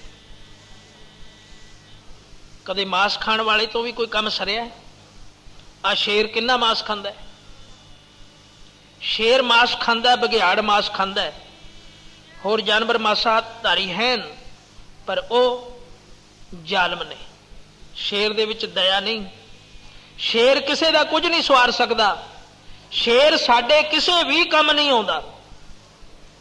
ਪਿੰਜਰਿਆਂ 'ਚ ਪਾਇਆ ਜਾਂਦਾ, ਉਸ ਤੋਂ ਸਾਰੇ ਭੈ ਕਰਦੇ ਨੇ क्योंकि वो मांस खांदा है, उस दे विच गलियानी है, उस दे विच जालमपन है। खो खिच के खाण वाला है, मार के खाण वाला है, किसी ते तरस करन वाला नहीं, ते खा के सौ जाण वाला है। काम कोई भी नहीं करता, किसे काम नहीं आउंदा। साडे काम कौन आउंदा है? साडे काम गऊआं आउंदियां, मੱਝਾਂ आउंदियां, बकरियां आउंदियां जो घाह फूस खा के गुजारा करदियां, सानू दुੱਧ दिंदियां। कदे शेर तो भी कुछ मिलिया सानू? घाह फूस खाण वाले जानवर पशु इंसान नू कम दिंदे ने। घोड़ा घाह फूस खांदा है। आदि युगां तो लैके किड्डे कम सवारे ने इसने। सवारी दे थां भी वरतिया जांदा है, बलदां दे थां जोड़िया भी जांदा रहा है। कोई भी काम करा लो, ढो ढुआई दा करा लो, रथ नू जोड़ लो, उपर चढ़ जाओ, किड्डा सुख दिंदा है। अनादि पदार्थ जो खांदा है देवता है। सो ये देवते पशु ने जो अनादि खांदे ने। सो उन्हां पशुआं दे विच भी गुण ने। बंदिया जे तू भी अनादि हो जावे, तेरे विच किड्डे गुण आ जाण, तेनू वाहिगुरू ने जो बख्शिश कीती है वो वरत, दूजियां दे विच क्यों दखल दिना है? कदे मांस खाण वाले जानवरां ने भी साडे च दखल दिता है? कदे आके साडी रोटी खोही है उसने? पर असी जरूर उन्हां दे विच दखल दिंदे। असी जरूर उन्हां दी मत नूं धारना चाहुंदे हैं। पता नहीं की गिरावट साडे अंदर आ गई। असी भी चाहुंदे हैं कि शेर कुत्ते बिल्ले मांस खांदे, असी भी खाईए कुत्ते बिल्ले बनने वास्ते। गुरु 10वें पातशाह ने वर्जित किया। कई गुरसिख इस गल दे उत्ते बहस करन लग पैंदे है कि 10वें पातशाह ने मांस वरते है, बिल्कुल झूठ है। उन्होंने शिकार खेडे है, शिकार जरूर खेडे है, पर गिणती मिणती दा, किसी दे उधार लई। गुरु 10वें पातशाह ने शिकार खेडे है, रोज नहीं सी खेडदे, कौतक करन वास्ते खेडे है। जे खरगोश का शिकार किया उसनू मार के खाधा नहीं, ढिड भरन वास्ते नहीं, उसका उधार किया है। जिस वेले तीर वज्जा खरगोश नू ते दोनों हाथ जोड़ के विचों काया पलट हो गई। मूला खतरी जो गुरु नानक सच्चे पातशाह वेले दा शराप होया होया सी, दोनों हाथ जोड़ के खड़ गया। तुसी हजूर साहब जांदे हो, दर्शन करते हो ना शिकार घाट दे, उत्थे साखी भी है ते उत्थे ये फोटो भी बनया हुआ। दोनों हाथ जोड़ के खड़ा है। गरीब नवाज कृपा कीती है, कहने लगे हुण तू साडा सिख बन के आएगा, हुण तेनू पीरी देवांगे, पीर बनेगा, तू आके सुख लाएगा, भगत बन के आएगा, सिख बन के आएगा। सो जे शिकार भी खेडे किसी दे उधार लई। सो साडे विच एक मत पता नहीं कित्थों आ गई। जो लोग वरतते ने वो गुरु की साखियां नू अपने वल ना लाउण, गुरु की बेअदबी ना करन। जे असी कोई करीती करते हाँ नाल गुरु नू जोड़ लेंदे हाँ, ये मन का सुभाव है। मन गुनाह करदा है, बख्शण का हीला तो नहीं करता, सगों होरनां वल देखदा है। वो फलाने ने एडा गुनाह किया, मैं तो छोटा जिहा ही कीता, मैनू की हो जाऊगा। दूजे दियां मसाला मन छेती देण लग पैंदा है। पर नहीं, गुर सिखो, असी गुरु वाले बनना है, गुरु की सिक्ख्या विच आउणा है। इंसान हाँ असी, देवते बनो। उपर नूं जाण दी गल करो, हेठां नूं आउण दी गल ना करो। गुरसिख सदा चढ़दी कला विच जांदे ने। सतगुरु सच्चे पातशाह दा हुक्म है चढ़दी कला वल रहो। सो चढ़दी कला वल नूं चलो, जिधर नूं सानू सुख प्राप्त होण, गुरु दे नाल साडी प्रीत बने। आओ रल के ये धारना पढ़ीए, सारे भागां वाले हो तुसीं, वड्डे कर्मां वाले हो, गुरु दे लड़ विच आए हो, गुरु दी शरण विच आए हो। सो सारियां दा असीं धन्नवाद करदे हां। आ सिरों पाओ, इस सतगुरु दे गुण गाउंदे हां। तुसीं सारियां ने सानू बख्शिया है, मान दिता है, पर असीं तां होर ही मान चाहुंदे हां कि सानू गुण गाउण दा समां इसी तरह मिलदा रहे। ते जो भी सिੱਖਿਆ गुरु 10वें पातशाह दी नाम तरीक सिख हो के असीं सुणाउंदे, असीं भी पूरे सिख नहीं।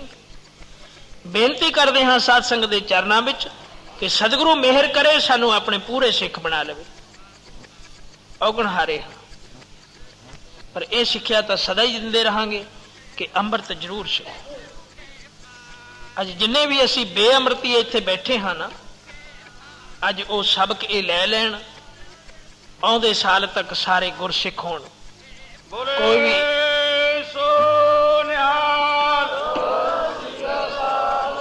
कोई भी रोमां दी बेअदबी ना करे,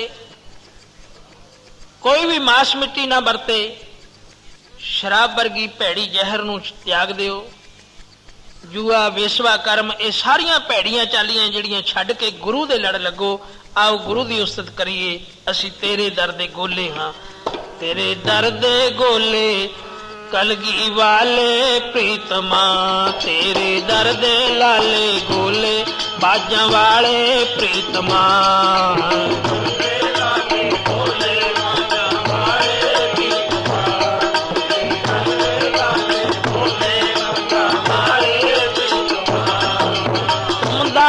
ठाकुर प्रतिपालक नायक खसम हमारे,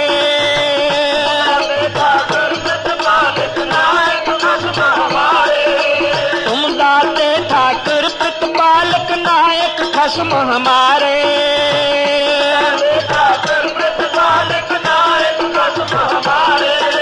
तुम दाते ठाकुर प्रतिपालक नायक खसम हमारे।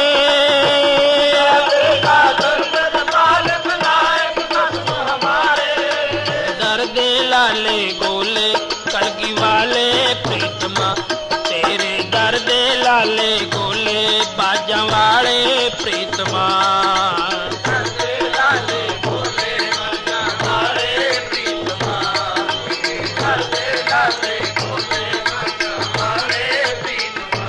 तेरे दर दे लाले गोले बाजा वाले प्रीतमा, तेरे दर दे लाले गोले कलगी वाले प्रीतमा।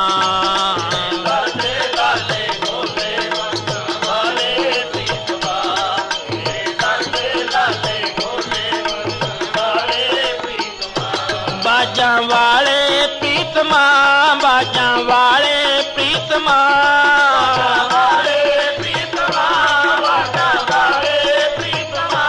कलगियां वाले प्रीतमा, कलगियां वाले प्रीतमा।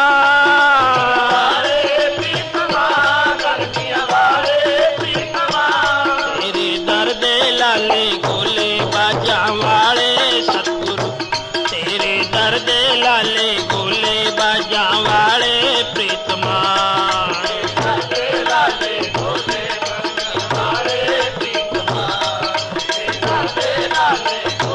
बाजा वाले प्रीतमा।